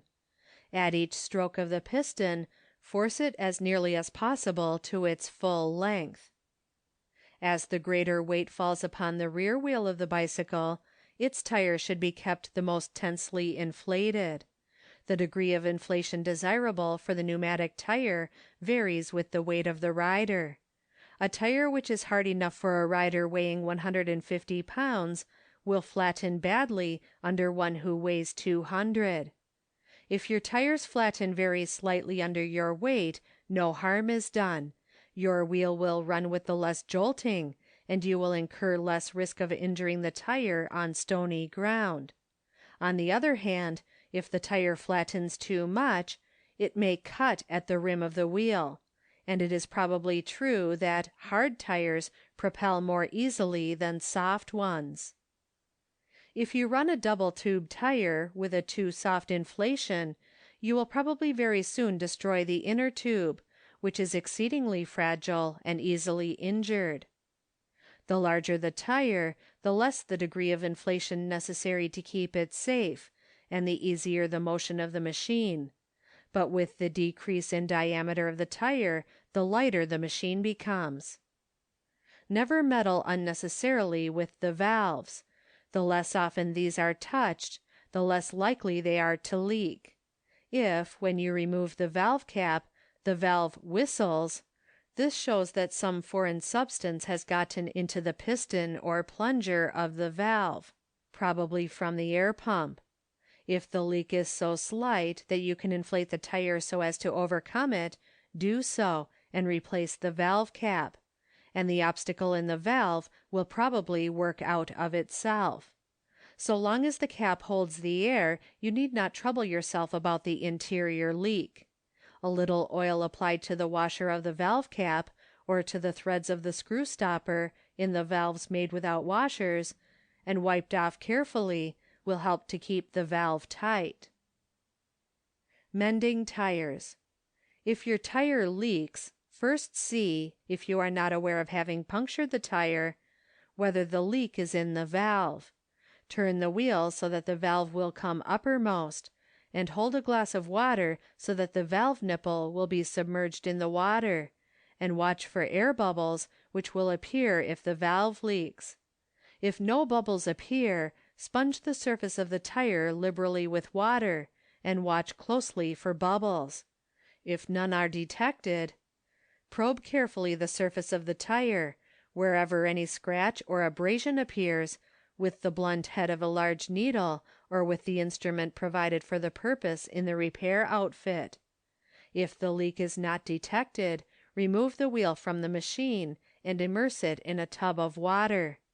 Then if the tire does not show bubbles to indicate the leak, you have no resource left but to send the wheel to the repair shop. After a long run, you may find a tire wholly or partly deflated without any apparent cause. In such case, on examination, you will find that the valve cap has worked loose, not having been screwed to a firm set before you started, and that the constant pressure on the tire on the road has forced out the air through the valve nipple. In mending the double tube tire, the tire must be deflated and removed from the wheel at the place of the puncture. Then the inner tube is to be taken out, or so much of it as is necessary, and patched with the pure rubber ribbon which makes a part of the bicycle outfit, and rubber cement, a solution of pure rubber and other ingredients in benzene, after which the tube and tire are to be replaced and the tires inflated. Ordinary punctures in the single tube tire are easily and quickly repaired by inserting in the puncture rubber threads in the ordinary form of snappers, or rubber plugs made for the purpose, either of these being well covered with the rubber solution and forced into the puncture, when the benzene evaporates and leaves the rubber a solid mass, adhering firmly to the tire and making it air-tight. Temporary repairs on the road may be made by patching the punctured place on the outside with the rubber ribbon and solution, and binding the tire and felloe tightly with hemp twine. All the parts to which the solution is to be applied must be perfectly clean and dry. A piece of sandpaper for cleaning the rubber may be a useful part of the equipment. General repairs. If your bicycle has a buckled frame, or a warped wheel, or broken spokes, you had better send it to the repair shop, and so if the tire wants cementing. but it is well to understand that spokes may be loosened or tightened by turning to right or left the nipple set on the spoke at the junction with the felloe. This may be done with a spanner or monkey wrench, or with a special tool furnished for the purpose in some outfits. The set or true of the wheel depends largely on the tension of the spokes, and you will not meddle with them unnecessarily. Try your spokes from time to time, taking each in turn around the circumference of the wheel to see that none of them have worked loose. It is said that a buckled or sprung wheel may often be restored to shape by laying it down and placing the foot on the higher part of the bend in the rim, lifting with the hands on the lower part, and so springing it back. But this would seem to be an heroic remedy, and best let alone. There is little danger of a wheel on a high-grade machine buckling or springing, unless as the result of a severe collision or other accident. If you are obliged to cement a tire for yourself, place the tire on the wheel, with the side to be cemented outward. Sear it slightly all around with a hot iron, so that the cement may stick to the rubber. Remove the tire. Pour heated cement into the felloe and distribute it evenly. Then replace the tire on the felloe, seared side in, and if the wheel rim is steel, heat the felloe from underneath with a spirit lamp, which will not injure the enamel finish, and let the cement set for several hours. Melt your cement over a slow fire, stirring it constantly so as not to burn it. You will find on your machine appliances by which the tension of the chain may be increased or diminished. As the chain wears, it will grow slack on the sprockets. But a chain well taken care of should run well for 2 seasons without readjusting. Too tight a chain causes the wheel to run hard and wears the sprockets. If too loose, there is a loss of power and a likelihood of stretching or breaking the chain on any sudden application of power, as in ascending a hill. If your chain shows a slack between the tops of the sprockets of not more than 1/4 of an inch, the tension is probably right. Bending a pedal crank is the accident likeliest to happen to a wheel in the hands of an inexperienced rider, and many an old rider has had, at one time or another, to work home at one pedal. Bent cranks are repaired at the shops by putting them under strong pressure in a vise, but you may generally straighten the crank at home in the following manner. Place the bent crank, with the convex upward, upon an ordinary chopping block, slightly hollowed, as such blocks generally are, by use, so that the ends of the crank will rest firmly, leaving the bent piece free of the block. Set a billet of oak wood endwise on the part of the crank where the bend appears, and strike one smart blow accurately upon the upper end of the billet with a rather heavy hammer. If the first blow only partially corrects the fault, you may try a second. But if the blows appear to make no impression on the crank, desist from further attempts, lest you break the crank, and send it to the repair shop. Never let a hammer touch directly any part of the machine. If you have a pin to drive out, interpose a copper wedge or a bit of oak wood between the hammer and the point of the pin. In using the monkey wrench, try to move it directly in the arc of which it makes the radius, and so avoid bruising the nut or damaging the screw thread. If a nut is set hard, a little kerosene allowed to work into the screw bearing may relieve it. The little wrenches furnished with the bicycle equipment are useful, but an ordinary machinist's wrench is best for loosening the nuts about the saddle and saddle rod and the pedals.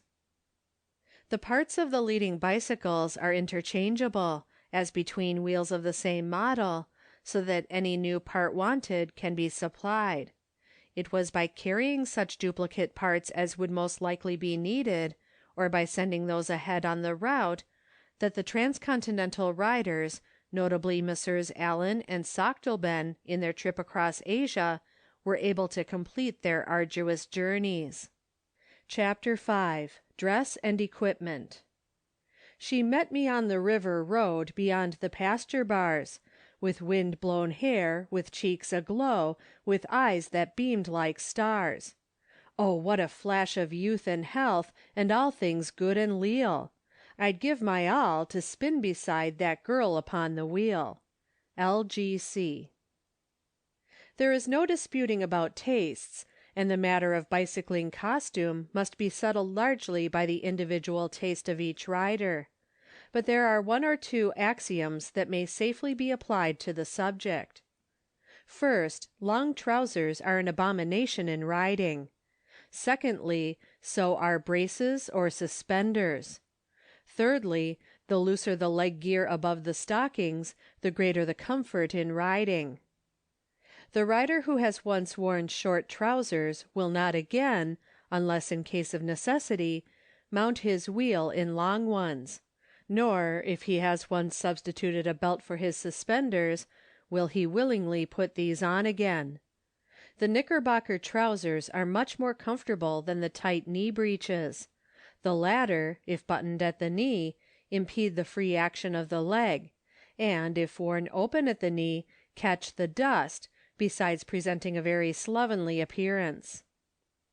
Cycling suits in great variety are to be obtained of the dealers in sporting goods, or the clothing dealers, in any large city, or you may have a suit made to order to suit yourself. Knickerbockers may easily be made by adapting a cast-off pair of loose summer trousers. Cut these off at about 3 inches below the knee, hem them, and run a strong elastic cord into the hem, and the work is done. Of the cast-off part of the trousers you may have a cap made, and waist straps to keep the belt in place. One of the best cycling suits the writer has seen was thus made out of a last year's summer suit of a light texture of gray cloth. The knickerbockers, sack coat, and cap were worn with gray woolen stockings and a light-weight flannel shirt of the same color, with russet leather belt and shoes. A sack coat is preferable to a blouse or Norfolk jacket, as being more easily removed to be strapped to the handlebar in warm weather.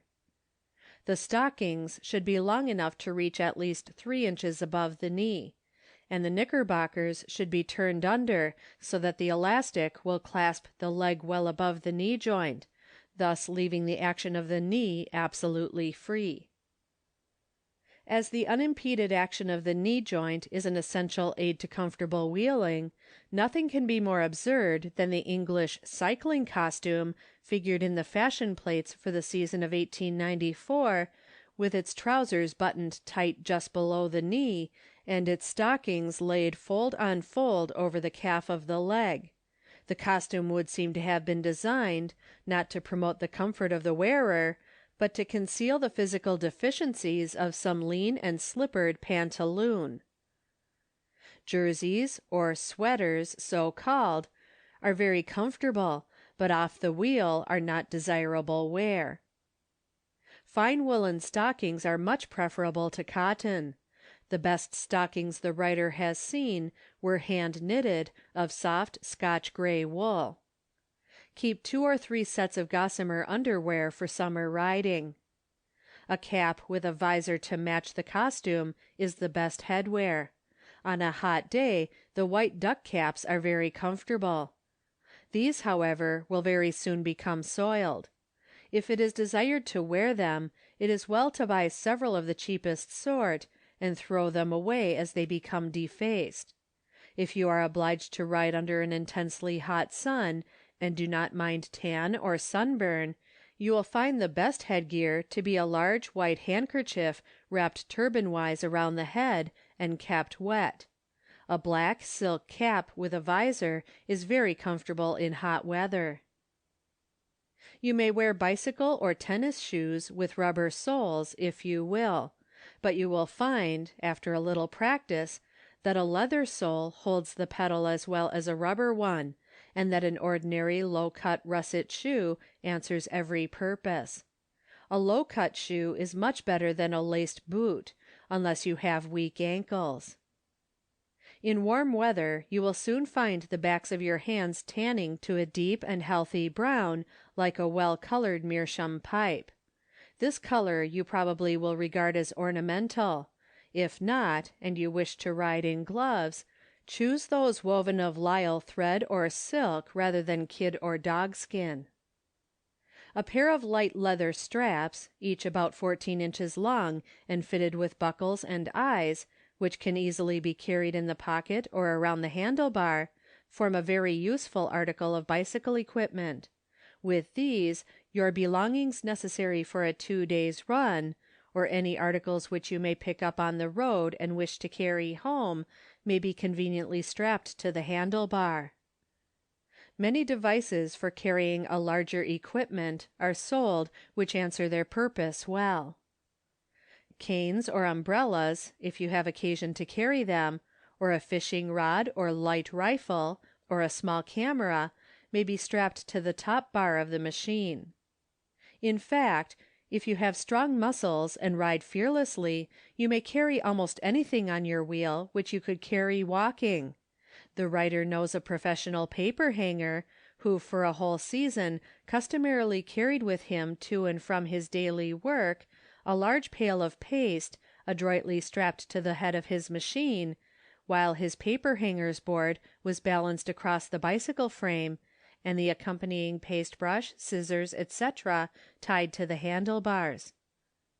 Extra weight should be adjusted as far as possible to the front of the machine, as the center of gravity for the whole load is thus thrown forward, and the work is more equally distributed between the two wheels. For a like reason, the tool bag is better carried on the top bar close to the head than in the rear saddle spring. Suppose you are starting on an autumn morning for a 100-mile run out and home, intending to stop for the night at an inn halfway out. What shall be your kit, and how will you bestow it? You will wear a medium weight, all wool flannel shirt, or a jersey sweater, preferably for such a trip the shirt, over light underwear, with sack coat, knickerbockers, leather belt, russet shoes, and cap. Take with you a large silk neck muffler. Leave at home all superfluities in the way of things carried in the trousers pocket, which are always a nuisance on the bicycle. Discard your pocketbook. If you carry a cigar case, wrap banknotes in tissue paper and put them in the case as the safest place, since, whatever else the smoker leaves or loses, he will look out for his cigars. Put your silver loose in your pocket. Your keys, except perhaps a watch key, you will not want. The best way to carry your watch is in the fob pocket of your knickerbockers, in a rubber or chamois case, and without the chain, which, however worn, will persist in catching on the saddle in mounting. A matchbox and a folding drinking cup in a leather case may be carried in your coat pocket.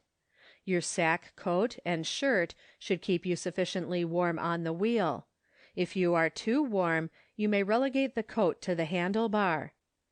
Make into the closest possible roll a lightweight nightgown, a change of underwear, an extra handkerchief, and a comb and toothbrush. You may make the roll into a brown paper parcel, closely tied, or enclose it in a leather or rubber cover. Strap this to the front of your handlebar with the leather straps described above, or with an ordinary shawl strap. If the weather is not too cold for pleasure riding, that is, if there is not snow on the ground, it is warm enough to dispense with an overcoat, which is the most troublesome of encumbrances on the wheel. If you must dress warmly, put on extra underclothing, button your coat snugly, and wear a silk muffler to keep the wind from the throat, and woolen gloves, or better, mittens. A man riding a bicycle in an overcoat is not only an absurd figure, but, which is more important, he carries unnecessary weight and a sail to catch the wind. You will find it interesting to keep a record of trips for the season. You may carry a notebook for the purpose, setting down the distances traveled as accurately as possible, Or, if you want an absolutely correct record of miles run, use a cyclometer, getting none, however, but the best. Do not leave your wheel alone where it will be exposed to the depredations of thieves, small boys looking to steal a ride, or malicious tire puncturers. The use of a chain and padlock will at least compel a bicycle thief to carry the machine away bodily, if at all. Ladies' cycling dress. In the matter of a suitable dress for ladies upon the bicycle, there will always be a gentle conflict between the subjects of conventionality on the one hand and the advocates of positive comfort on the other. Fashion, not the absolute beauty or fitness of things, prescribes the gowns of the day, and it has so thoroughly taught us its lesson that what is not in fashion seems positively ugly, and we believe that whatever is right. But, with all masculine diffidence, the writer ventures to sketch the outline of a costume for the wheel which he believes would answer all purposes of neatness, utility, and comfort. Very full zouave trousers, made with an elastic band to be turned under just above the knee, the trousers, when worn, to fall just below the knee. Long leggings to meet the trousers, loose-fitting blouse waist, with a wide collar, to be worn under a zouave jacket, which may on occasion be removed and strapped to the handlebar. Round cap with deep visor. All these from a soft texture of woolen cloth of uniform color. And a russet leather belt and shoes. In warm weather, duck leggings and a white duck cap might be worn. It will be said that this is the sketch of an Amazonian rider. But the answer is that only as an Amazon will the wheelwoman get the most of health and pleasure out of cycling. To ride at all, she must sit the saddle like a man. Why should she not mount her wheel like a man, and, like a man, enjoy all possible freedom of movement? Then she might discard the heavy loop-frame bicycle, with its wheel guards and dress guards. And it is pleasant to know that one manufacturer at least, for the season of 1895, will build a light wheel for ladies on the exact lines of the men's model. When such a wheel comes into general use, these lines by the cycling poet will become present truth, and not merely melodious prophecy. In older times the woman rode as fitted one of subject mind. Her lord and master sat before, she on a pillion sat behind. But now upon her flying wheel she holds her independent way, and when she rides a race with man, 'tis even chance she wins the day.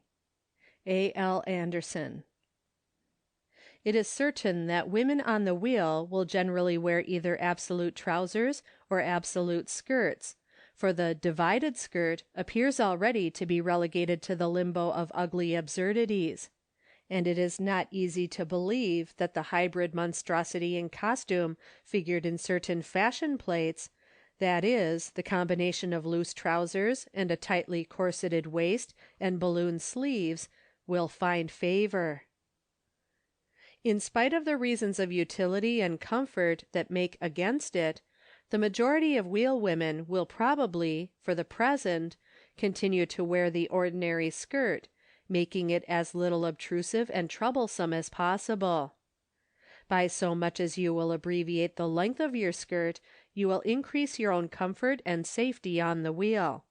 An experienced teacher of cycling, replying to inquiries by the writer, says, "In my experience, I have found that it is much easier for a woman to learn to mount a bicycle when arrayed in unconventional costume. The fewer underskirts the better, especially when one is learning to mount the wheel, and the outer skirt should be of light-weight material, made perfectly plain and without facing. The skirt should be made to reach a little above the ankles." Footnote. Mr. L. B. Smith, of the Columbia Riding School, Boston, the value of whose criticisms and suggestions, kindly given while this book was in press, the writer gratefully acknowledges. As to the details of the ordinary dress, a lady writes, quote, "The rider's comfort depends on what she wears under the skirt, if the latter be properly lined and shaped, more than on the skirt itself. The skirt should be cut so that there is no unnecessary fullness about the hips, and yet unpleasant scantiness should be positively avoided. To begin with, a union undergarment should be worn next the skin, varied in fabric and texture according to the weather. Over this suit should be worn equestrian tights in lieu of underskirts. Corsets should never be worn on the wheel. Well-fitting waists should be substituted. Equestrian stockings should be black, and under a smoothly lined skirt, allowing perfect freedom of motion with nothing to entangle in pedals or spokes. Shoes should be low and broad-toed. For the head, a light-weight felt tourist's hat is almost universally becoming, but whatever style of hat is worn, it should be entirely devoid of flowers or feathers. Jewelry should be left at home. Lisle thread gloves are better than kid or silk. Every garment worn for riding should be kept exclusively for that purpose." End quote. Footnote: Mary Sargent Hopkins. End footnote. Tools and repair kit. The regular outfit supplied with the wheel usually consists of an air pump, a small monkey wrench, a screwdriver, an oiler, and, when the machine requires it, an instrument for adjusting bearings. There are also included, when a separate repair outfit is not furnished, a tube of rubber solution and rubber tape for making temporary road repairs. In addition to these things, you will do well to keep at hand a larger screwdriver and a machinist's monkey wrench, a tin, or better, sticks of graphite, a can of lubricating oil, which is best bought of a responsible dealer in bicycle supplies, and enamel lacquer. Suitable brushes with which to apply lacquer and dry graphite are necessary. Spanners which fit the principal nuts on the machine, and especially the spoke nipples, are useful. Some outfits include a special instrument for turning the spoke nipples. You will want an abundance of kerosene oil for cleaning. Also 2 or 3 chamois skins, sponges, soft dusters, preferably of old woolen or silk, and plenty of woolen rags. Clean cotton waste is useful. Add to your equipment some whiting with which to remove rust. Keep a tin vessel in which to soak out your chain, and 2 small squirt cans, one for kerosene and the other for lubricating oil. If your machine has a wood rim, some shellac finish may be useful. A sling, with hooks, with which you may hang up your wheel, is indispensable, and you will want a ball of strong, fine hemp twine, and a wooden pail or bucket for water. Keep your outfit together and always in order, so that you can get at anything you need in an emergency, and save yourself delay and vexation. Experience will teach you what tools you are likely to want on the road. With a single tube tire, on a short run, the necessary things would seem to be the small wrench and the screwdriver, the air pump, the rubber tape and solution, and twine. But you may wheel for weeks without having occasion to open your tool bag. For a long run, particularly if it is to be over country roads, take with you the small oiler. Pack the tool bag carefully, using a woolen wrapper for the tools, if necessary, so that these may not rattle, nor the tube of solution break and make a mess. Turn out and examine the contents of the tool bag occasionally, as the steel tools, if left lying in the bag, are apt to rust. Chapter 6: Cycling and Health. Though near the top of life's long hill, and ready for its slow decline, I feel again my pulses thrill, and drink again youth's nerving wine. Beth Day. I care not for riches or greatness, I bid dull care depart, and laugh at dyspeptic sedateness, as I spin through the air like a dart. Lenox B. Smith. It has been wisely said by President Eliot that "the athletic sports and exercises which commend themselves are those which can be used moderately and steadily, and which remain available in mature life. Such are gymnasium exercises, walking, running, rowing, sailing, riding, cycling, tennis, gunning, bowling, and fencing. The youthful expert in any of these sports will carry into his strenuous professional life a great source of enjoyment and a real safeguard of health and of the invaluable capacity to endure without injury mental and moral stress.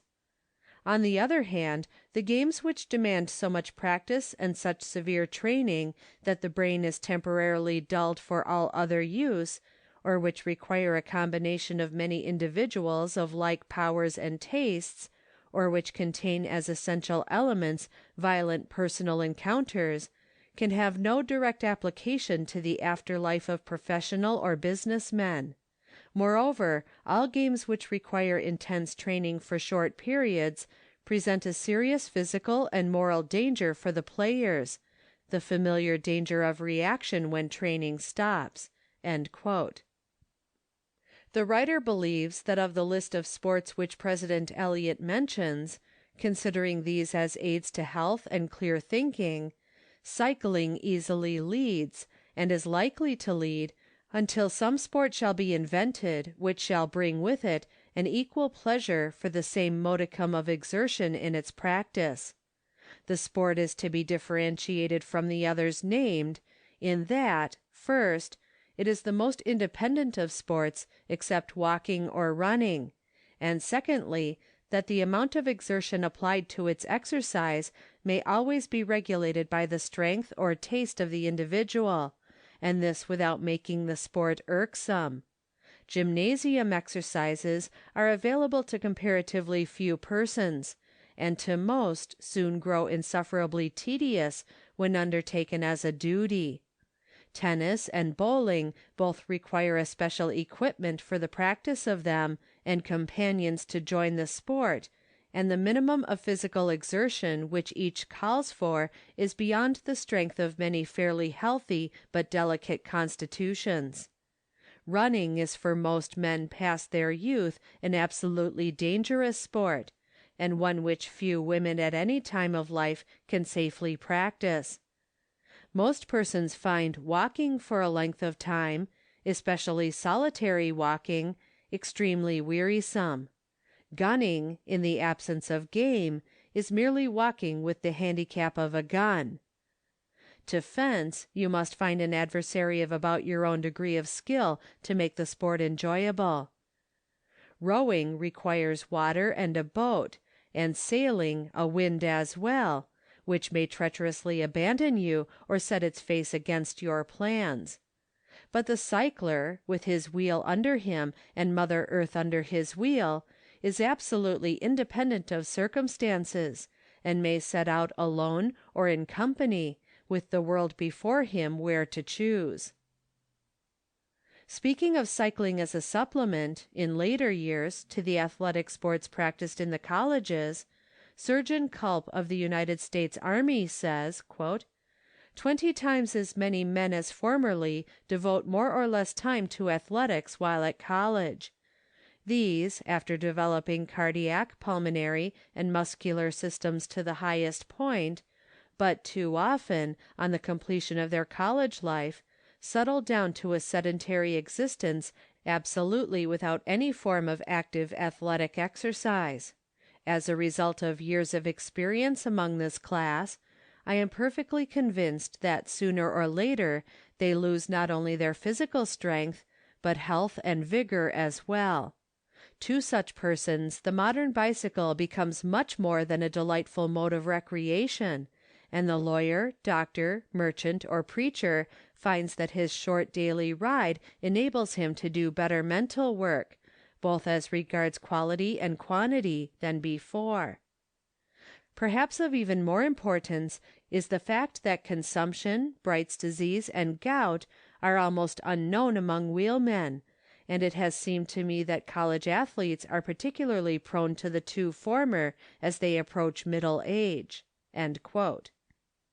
Cycling, like rowing, sailing, football, baseball, riding, and tennis, is not now, in the northern climate, available to any extent as a winter sport, but it is altogether likely that, with the organization of cycling clubs in the larger cities, and perhaps in the principal colleges, covered tracks will be provided for winter riding, so that the sport as a means of exercise may be practiced in the winter to a much greater extent than at present. The writer looks forward hopefully to a time when the gymnastic training in the principal colleges shall include a course of bicycle instruction, and when the apparatus of the gymnasium shall not be considered complete unless it include a sufficient store of bicycles, which may be loaned or rented to all undergraduate comers. Mr. C. B. Medding, a New York physician, says, "Ride a bicycle for 1/2 mile, notice the refreshed feeling, the quiver of gentle tension, the enthusiasm of vigor. Now try to recall your thoughts during the 1/2 mile. Am I not right when I say that every care and weight has been lifted?" It has already been said that the positive tonic effect of this exercise upon mind and body both is marvelous. Just before these lines were written, a lady said to the writer, "The bicycle has been the greatest of blessings to my husband. He has always seemed fairly well, but always nervous, and at times afflicted with the worst attacks of the blues. These never visit him now in the wheeling season, and I shall welcome for his sake the opening spring and settled roads." Perhaps the exhilarating effect of wheeling may be a little like that produced temporarily upon a well-balanced organization, unaccustomed to the use of wines, by taking a glass of champagne, with the difference that the effects of the wheel exercise are natural and those of the wine artificial, and that the stimulus produced by the wine must be followed by an intenser reaction. As regards cycling, the cause of this effect, the writer believes, is not far to seek. If one inhales a whiff of laughing gas, that is, atmospheric air a little overcharged with oxygen, he experiences a momentary exhilaration, not unlike, while it lasts, the exhilaration produced by riding. On the wheel, riding in the pure air, if the rider sits his saddle as he should, and breathes deeply, as he should, the lungs are constantly well filled and emptied, and at the same time a rapid circulation of the blood is induced by the steady muscular motion. The body and brain cells respond at once to this quickened and perfected oxygenation of the blood, with the result of a renewed tone and vigor, both of mind and body. It may be said, and it is true, that a similar effect is produced, for instance, by rowing; but there is this difference, that rowing is of necessity a violent exercise, which cannot without special training be kept up for any great length of time, whereas on your wheel you may ride from the sunrise to the sunset of a summer's day, with very moderate periods of rest, taking draughts of renewed health and happiness with each push of your pedals. Says Dr. Medding, "Look at that man or woman applying to your immense knowledge for health; born healthy, bred healthfully, yet pale, dispirited, headachy, constipated, without appetite, sound sleep, and ambition. Try your iron, oxygen, arsenic, and quinine, your bolus or your 50th dilution of a milligram. Bah! As well give them to the struggling rose bush in your parched back garden.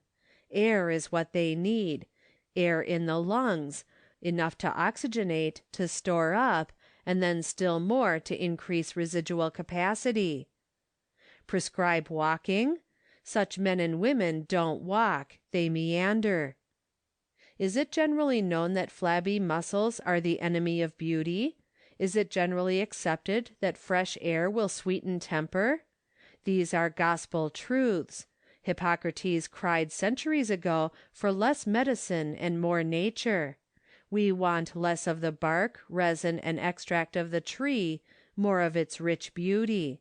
The bright flowers and living green of meadow plants I sometimes think would do more good than the teas made of their remains. Do I exaggerate? If I tell you many aches, real ones, many pains, sharp ones, many unnamed, unclassified, yet real complaints are to be cured by riding a bicycle, will you deride? Not yet, I fancy, have extolling exclamations for some recent coal tar derivatives died out. You did not know even their formula. You used them. I suggest a sure adjunct to rapid cure, based on daily experience which you can obtain for yourself, and I give you the formula: a good bicycle and common sense. Can you ignore it?" Cycling, then, is not only the most available of sports, but, as regards its effects upon the physical well-being, the best and safest, because even a very moderate practice of it brings, to most temperaments at least, a pleasure equal to that which the most violent exertion gives. Thus you will find that many strong and accomplished riders prefer for pleasure riding a gait of from 6 to 8 miles per hour. As has already been said, one's riding rate will, other things being equal, depend very much on his temperament, and it will be always the nervous, enthusiastic rider who will be in danger of overdoing. For cycling, like every other athletic exercise, may be rankly abused. For instance, a rider has set for himself a 40-mile run over hilly roads, a trip which he is easily able to make under favorable conditions. 2 or 3 miles out, the wind shifts and blows lustily in his face from the northeast, bringing with it cold and heavy rain. He determines not to be stopped by a little thing like that, and pushes on over roads growing heavier with every mile. He gets wet through and chilled to the bone, he and his machine are covered with mud splashes, and the wheel begins to run hard as the bearings fill with dirt and water. He has to dismount and drag his bicycle up hills that have never troubled him before. At length he reaches his journey's end, ravenously hungry perhaps, but not in condition to eat heartily. He will be pretty sure to catch a bad cold, or a rheumatism, or an indigestion, and will be lucky if he has not laid the foundation of some grave functional disorder. Again, there is not anywhere a more foolish person than the amateur racer, who, without any real chance of making a distinguished record, and without either the strength, skill, or training of the kings of the track, exhausts himself in inglorious contests never to be heard of out of a little circle of equally foolish boys. Remember, too, that as soon as you begin to make cycling a business, you make a toil of a pleasure, and the best of the sport is gone, and, which is worse, you may make that an absolute harm which in its judicious practice is the best and safest of outdoor amusements. Speaking of the possible abuses of cycling, it is said, "There are objections. What are they? The same that are greatly urged against extravagance. The same objections that can be brought against every article of food or drink, namely, against the abuser, not the thing abused. Drunkards, gluttons, and inveterates, are they legitimate arguments against anything but themselves? To see a rider bent into a tipsy W, flying and panting on a wheel, to hear of some clogged heart that for 20 years has objected to curbstones, having stopped after a bicycle ride, to hear of the broken heads of rash coasters, the hoarse voices of relay riders, these are not objections. As well does the victim of the morphine habit prove opium a curse." The writer has spoken of a road rate of from 10 to 12 miles per hour as one easily to be obtained by the average wheelman on good roads, such as, for instance, are to be found in the radius of 20 miles from Boston. But the capacity of making this rate with comfort and safety depends upon the condition of the rider, or rather upon his constitution. If his lungs are sound and strong, he may make and keep such a rate, feeling pretty sure that he can maintain it until his legs get tired, which they will not do for several hours if the rider takes 5 minutes every hour for rest. If you have weak lungs, you should not ride at such a pace as to get winded, or attempt hard hills. If you ride perseveringly, stopping whenever you get out of breath, and not taking the saddle again until you are fully recovered, you will find at the end of each week that your endurance and lung capacity have sensibly increased. If moderate exercise on the wheel develops a palpitation or pain about the heart, stop at once, and do not mount your wheel except under the advice and direction of your physician. It may be that the exercise in a moderate degree will cure you, or it may be that you must abandon it altogether, but you should not be your own judge in the matter. If you have no functional disorder, you may from the beginning safely put into your work on the bicycle all the merely muscular exertion of which you are capable. The fatigue or light lameness which hard work may at first induce will do you no harm, and will be amply compensated by the tonic effect of the sport on all the bodily functions. If you sit your saddle rightly, that is, in an erect position, you cannot help breathing freely and deeply, and at the same time the rapid action of the leg muscles will induce a quick and full circulation of the blood throughout the system. You are getting pure air and exercise as active as you choose to make it, and the result will be a clear head, a sound digestion, and an absolute quietude of your obtrusive nerves. As compared with walking, cycling requires an increased action of the knee and ankle joints, and, in addition to the exercises of the muscles used in walking or running, it employs another set of muscles for the push movement, which ordinarily have been but slightly developed. It is therefore in the knee, the ankle, and in the pushing muscles that the beginner is most likely to feel fatigue, and it may require several weeks of practice to bring him into such condition that he can endure a 50-mile run without some slight lameness of these parts following. So during the off season you will lose something of what you have gained in strength in the muscles which are resting, unless you are within reach of a riding school and practice there for an hour or two each week. The beneficial effect of cycling to cure incipient rheumatism, or weakness of the knees or ankles, is positive and wonderful.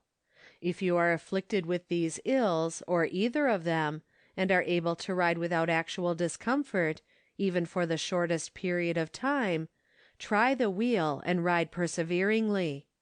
If you can keep the saddle at first but 5 minutes, you may be sure that in a week or two your endurance will be doubled, and that probably in a month your strong new legs will laugh at the weak members which they have displaced.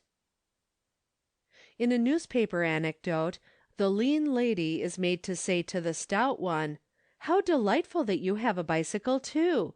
I go every morning, because doctor says I shall certainly grow stouter." To which the stout lady replies, "Perfectly lovely, we'll go together. I go because the doctor tells me that it will decrease my weight." The contradiction is not so absurd as it seems, for the lean dyspeptic, for example, as the exercise gradually strengthens his digestion, will find his flesh and weight increasing, while the fat and hitherto lazy man will certainly reduce himself to a comfortable leanness in the course of a season's persistent riding. Cyclers in their first season, who are just beginning to take long rides, may find the following suggestions of use. When at work on the wheel, keep your lungs always well inflated, breathing through the nostrils and keeping the mouth closed. Keep the chin up, the shoulders well braced back, and, although you may have sometimes to lean forward in the saddle, never stoop at the shoulders. Do not acquire the bad habit of riding with the hands close to the steering post of the machine. This position contracts the shoulders, and so lessens the lung capacity, as does also the use of a very short handle bar. For a man of ordinary size, a bar measuring 24 inches in a straight line from tip to tip is not too long. Do not ride with a saddle that persistently hurts you. The difficulty may disappear after a short rest. If not, a slight change in the saddle adjustment may relieve it. If your saddle constantly troubles you, discard it and try another pattern. If you find nothing but the old-fashioned hammock saddle comfortable, use that in spite of its weight. Do not ride fasting. If you go out for an early morning run, take a glass of milk or a cup of black coffee and a roll before starting. You may ride 10 or 15 miles upon this, and return with a marvelous appetite for a more substantial breakfast. If you can take but a short rest at dinner time on a long run, do not eat a heavy meal. A lunch of eggs or raw oysters, or both, with milk or black coffee, will keep you in good shape for road work, and you will avoid the danger of the indigestion which a heavy dinner without a rest after it may induce. It is much better to rest for an hour after dinner than to resume riding at once, especially if you have eaten heartily, but a longer rest than this is not necessary. If you are obliged to ride immediately after a meal, ride moderately at first. As to drinking water on the road, the same rule is to be observed as in mountain climbing, horseback riding, or any other athletic exercise. That is, if you perspire freely, you may drink as freely as you choose, so long as you do not drink ice water or other extremely cold drink. But if you do not perspire, you must drink with the greatest moderation. The use of alcoholic liquors while actually engaged in riding, or any other active exercise, is to be strictly avoided.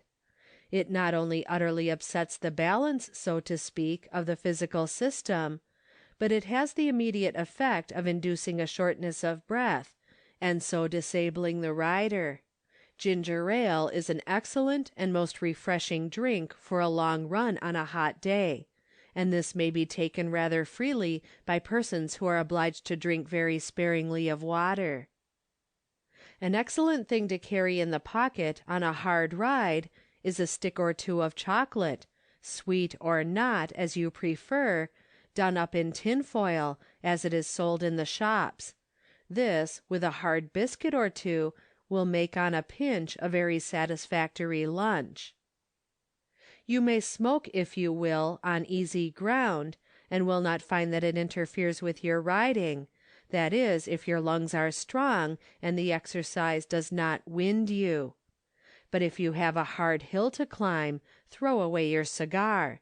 Your lungs are to be taxed, and in cycling, as in mountain climbing or rowing, good sound breathing and smoking are incompatible. Avoid, so far as you can, getting heated on the road in cool weather. To this end, wear the minimum of clothing while actually in the saddle. Down to the end of October you will find that generally the best place for your coat is the handlebar. If you are warm on dismounting, lose no time in unstrapping your coat and putting it on.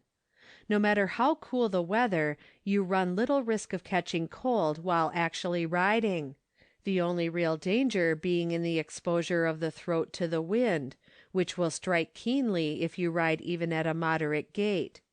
So you should never leave home without a silk or wool muffler for the throat. Wearing this, you may be sure that the rest of your body will take care of itself, that is, if you are in good condition. If you are warm on getting in from a run, lose no time in making a complete change of clothing, taking, if possible, a rapid sponge bath and a hard rub with a coarse bath towel. Thus you will avoid a possible cold. If you are to take a long run, carry with you, no matter what else you leave behind, a change of underclothing, and do not neglect to change at once when you come to a long halt. The stiffness of the muscles and knee joints which sometimes follows a long run will generally yield to a warm bath and a vigorous rubbing with a coarse towel, which may be wet with a dilution of bay rum. Some professional riders use freely a liniment made up of equal parts of alcohol and hamamelis. In conclusion, give all your leisure for one summer to the wheel. Ride wisely and moderately, and you will understand, perhaps for the first time in your mature life, the significance of the expression, "a sound mind in a sound body."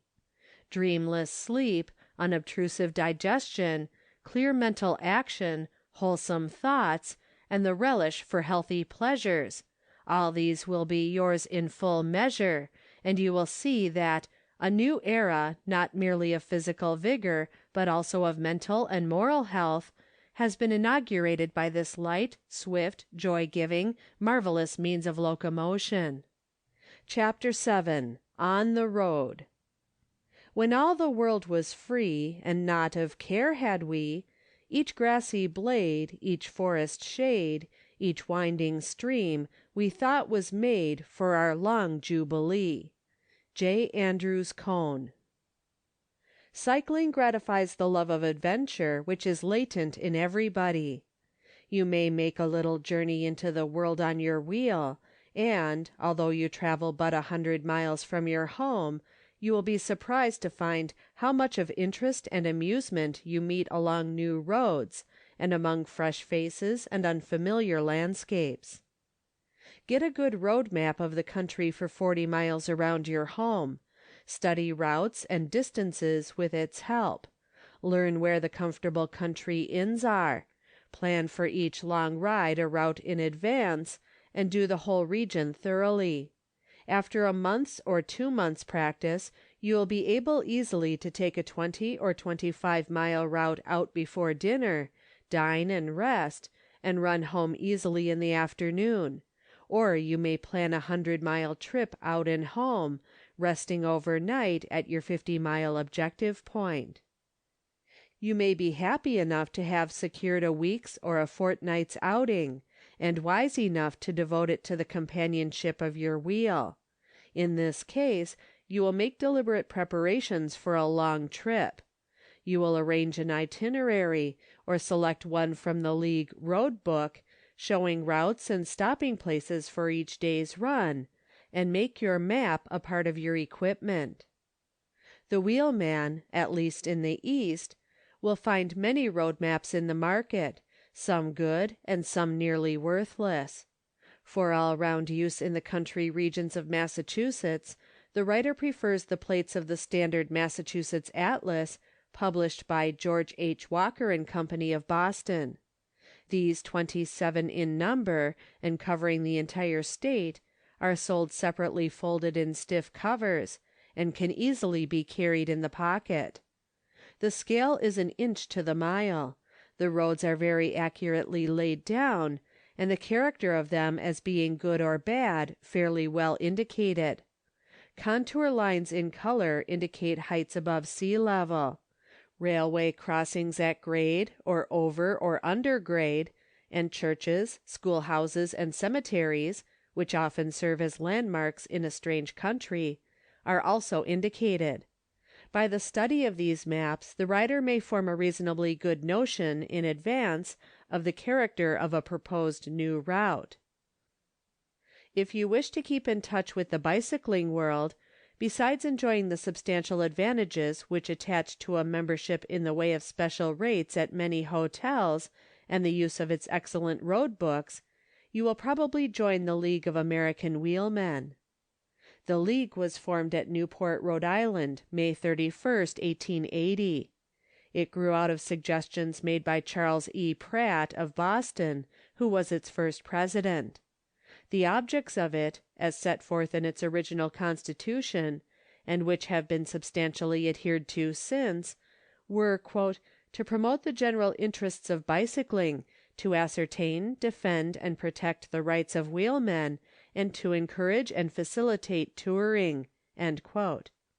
It is largely owing to the efforts of the League and its officers that the legal rights of cyclers upon the road have been ascertained and clearly defined, and its efforts directed to the improvement of the public highways of the country deserve grateful recognition by all good citizens, whether cyclers or not. The official organ of the organization is the L.A.W. Bulletin, and in January, 1892, it commenced the publication of the well-known magazine, Good Roads. The Bulletin and Good Roads are now, April, 1895, consolidated. The road books published by the League, and not easily to be obtained except by its members, are the result of infinite patient disinterested effort on the part of wheelmen and the officers of the League in charge of the work. The books give in detail distances, character and grades of roads, landmarks and stopping places along a great number of the principal highways in the different states in which they are severally issued, and include maps giving the general course and direction of the roads. The 7th and latest edition of the Massachusetts Road Book was issued in 1894. Your outfit, if small, you may take with you in a luggage carrier, or in a valise made to fit within the frame of your bicycle, or you may reduce your impedimenta to what may be strapped to the handlebar, sending on other baggage from point to point by express. If you start for a long trip, make up your mind not to be annoyed by trivial things, nor to fret if your plans are deranged by bad weather or unforeseen happenings. A rainy day in a country inn may indeed be dull, but this, like everything else, will pass, and you will only add to your own discomfort and that of others by taking it hardly. Above all, do not get obstinately bent on pushing on through wet and wind. If you are a good wheelman, you should be also an everyday philosopher, and as such, superior to all petty vexations. If you will take things as they come, and refrain from fidgeting and worrying, you will find your week on a bicycle a bright spot in your remembrance as long as you live, and when your faithful wheel brings you back to your own door, you will dismount from it feeling yourself a giant refreshed. The diligent cycler becomes, perforce, a keen student of topography. In the course of a season on the wheel, you will become intimately acquainted with every road within a reach of 20 miles from your home. You will know the hard hills and the easy ones, the troublesome ruts in one road, the smooth, hard-beaten footpaths that border another for miles, the sandy roads that are impassable in dry weather, but which a summer thunder shower beats hard for you, and the wet, woodland byways that only weeks of sunshine will make tolerable. You note the changes which the hurrying season brings, the maple sapling, prematurely scarlet, in the marsh, the ripening of the hops upon the farmer's vine, and the purpling of the wild grapes in some thicket of which in July you discovered the secret. In the season you scent the laden hay rigging by the fragrant wisps that it drops behind it along the road, long before you hear the creaking of its laboring wheels. The Indian corn you watch from its youth of silky greenness to the day of its solid golden maturity, and you anticipate the coming time when the surly green apples overhanging the road shall soften to a mellow crimson. But the pleasures of cycling are not to be obtained only from long runs and country rides. You may choose for your riding the suburban parks and boulevards, which, on a summer afternoon, you will find dotted all over with the swift gliding wheels of others, like yourself on health and pleasure bent. For the beauty of wild landscapes, the hill pastures, the thick woods, and the tangle of goldenrod and asters by the roadsides, You enjoy now the more conventional charm of well-kept lawns and flower gardens, and instead of farmhouses and country schoolhouses, you spin by Queen Anne cottages and shingle-sided villas, all these scattered along roads over which your machine almost moves itself, so that nothing diverts your attention from the beauty in nature and art which surrounds you, or from the living beauty which meets you on the way. The city wheelman has offered him for exploration miles of park and suburban beauty. The wonderful zone of gardens, hills, and villages that surrounds Boston, the noble asphalted streets and avenues of Washington, Riverside and Central Park, Druid Hill and Fairmount, and the magnificent chain of boulevards and parks that girdles Chicago. Any of these furnish room for a season's cycling. On a bright June Saturday, as you sit at your desk, dispatching with unwonted celerity the business of the day, you will bless the beneficent and growing custom which is making a half holiday on the 7th day of the week, until at length you are ready to close safe door and roll top with a clang and a slam, and hasten to where your patient wheel, shining and well oiled overnight, is waiting for you. You grudge the accustomed delay of the steam or electric line that takes you home, and, once there, you lose no time in discarding the starched garments of conventionality and slipping into your loose-fitting knickerbockers and flannels.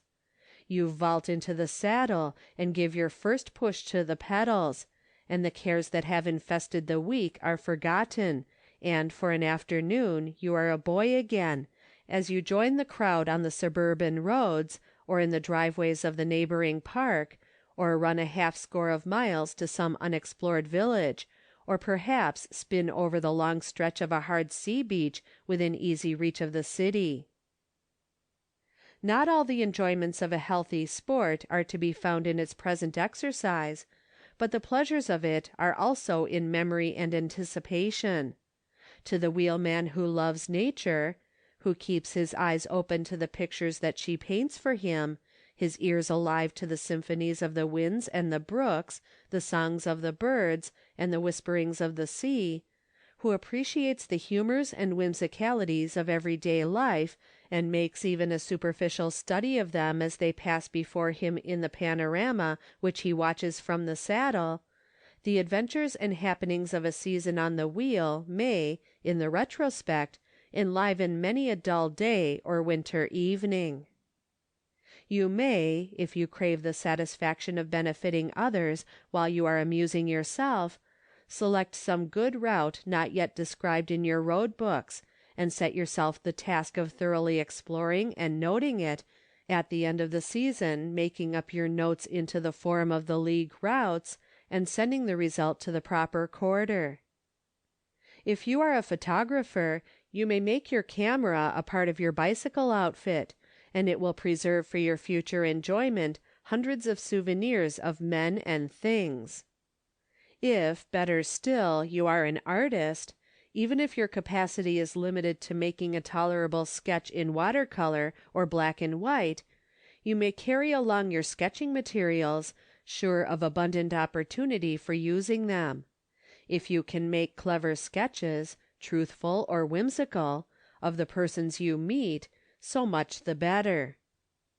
If you can do none of these things, you can at least write, and you will find a book of notes of your season's runs not only interesting as recalling the memories of pleasant days, but full of bits of useful knowledge for the wheelman and the local topographer. Note each run of any consequence that you make, the distance of it by the cyclometer if you use one, if not, as nearly as you can by the map and scale, and the time made from point to point. Note the weather, the character and condition of the roads over which you travel. Mention the odd things and queer people whom you meet, the acquaintances you make, the inns at which you stop, and what they serve you for dinner.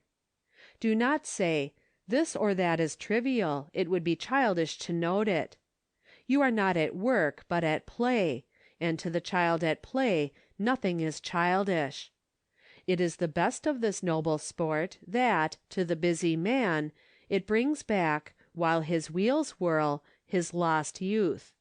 And if you are to be young, you may as well begin as near the beginning as possible. You may come home with your pockets ballasted with geological specimens, or with your machine loaded with bunches of goldenrod and swamp pink. If you have any special interest that connects you with the world of outward nature, you will find something to interest you. You may, if you like, take out with you a book to read, but you probably will not read it. If you can be content to lie under a tree and take the world at second hand from the pages of a book, while your wheel waits impatiently at your feet begging you to ride it, and all the world of reality lies before you to explore, you are at least an oddity. Some good friend will tell you that wheeling is a selfish, solitary sport; another that it can only be practiced with pleasure in good company. You will bear these slanders with equanimity, well knowing that neither is true. Cycling is certainly the most independent of sports. There are times when you want no companion but your silent wheel, and then it will not fail you. A solitude in which you cannot brood or fret may be just what appeals to you after a week of wrangling in the courts or chaffering in the market, or with the prospect before you of facing a sea of faces, dull or attentive, in a pulpit on the morrow. At such a time you will turn from the haunts of men to wheel over miles of country road, through the woods perhaps, or along the autumn seashore, with the wheel and cheerful thoughts for your only companions.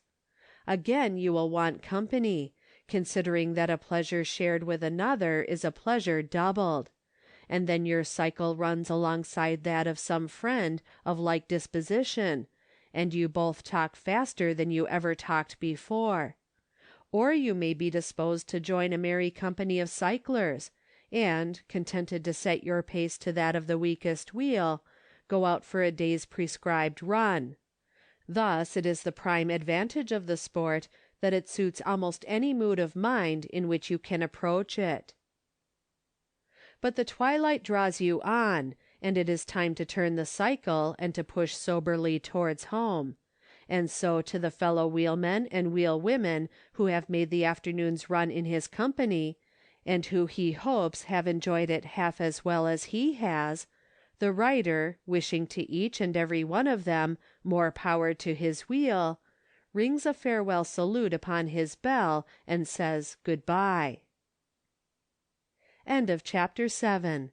End of Pleasure Cycling by Henry Clyde.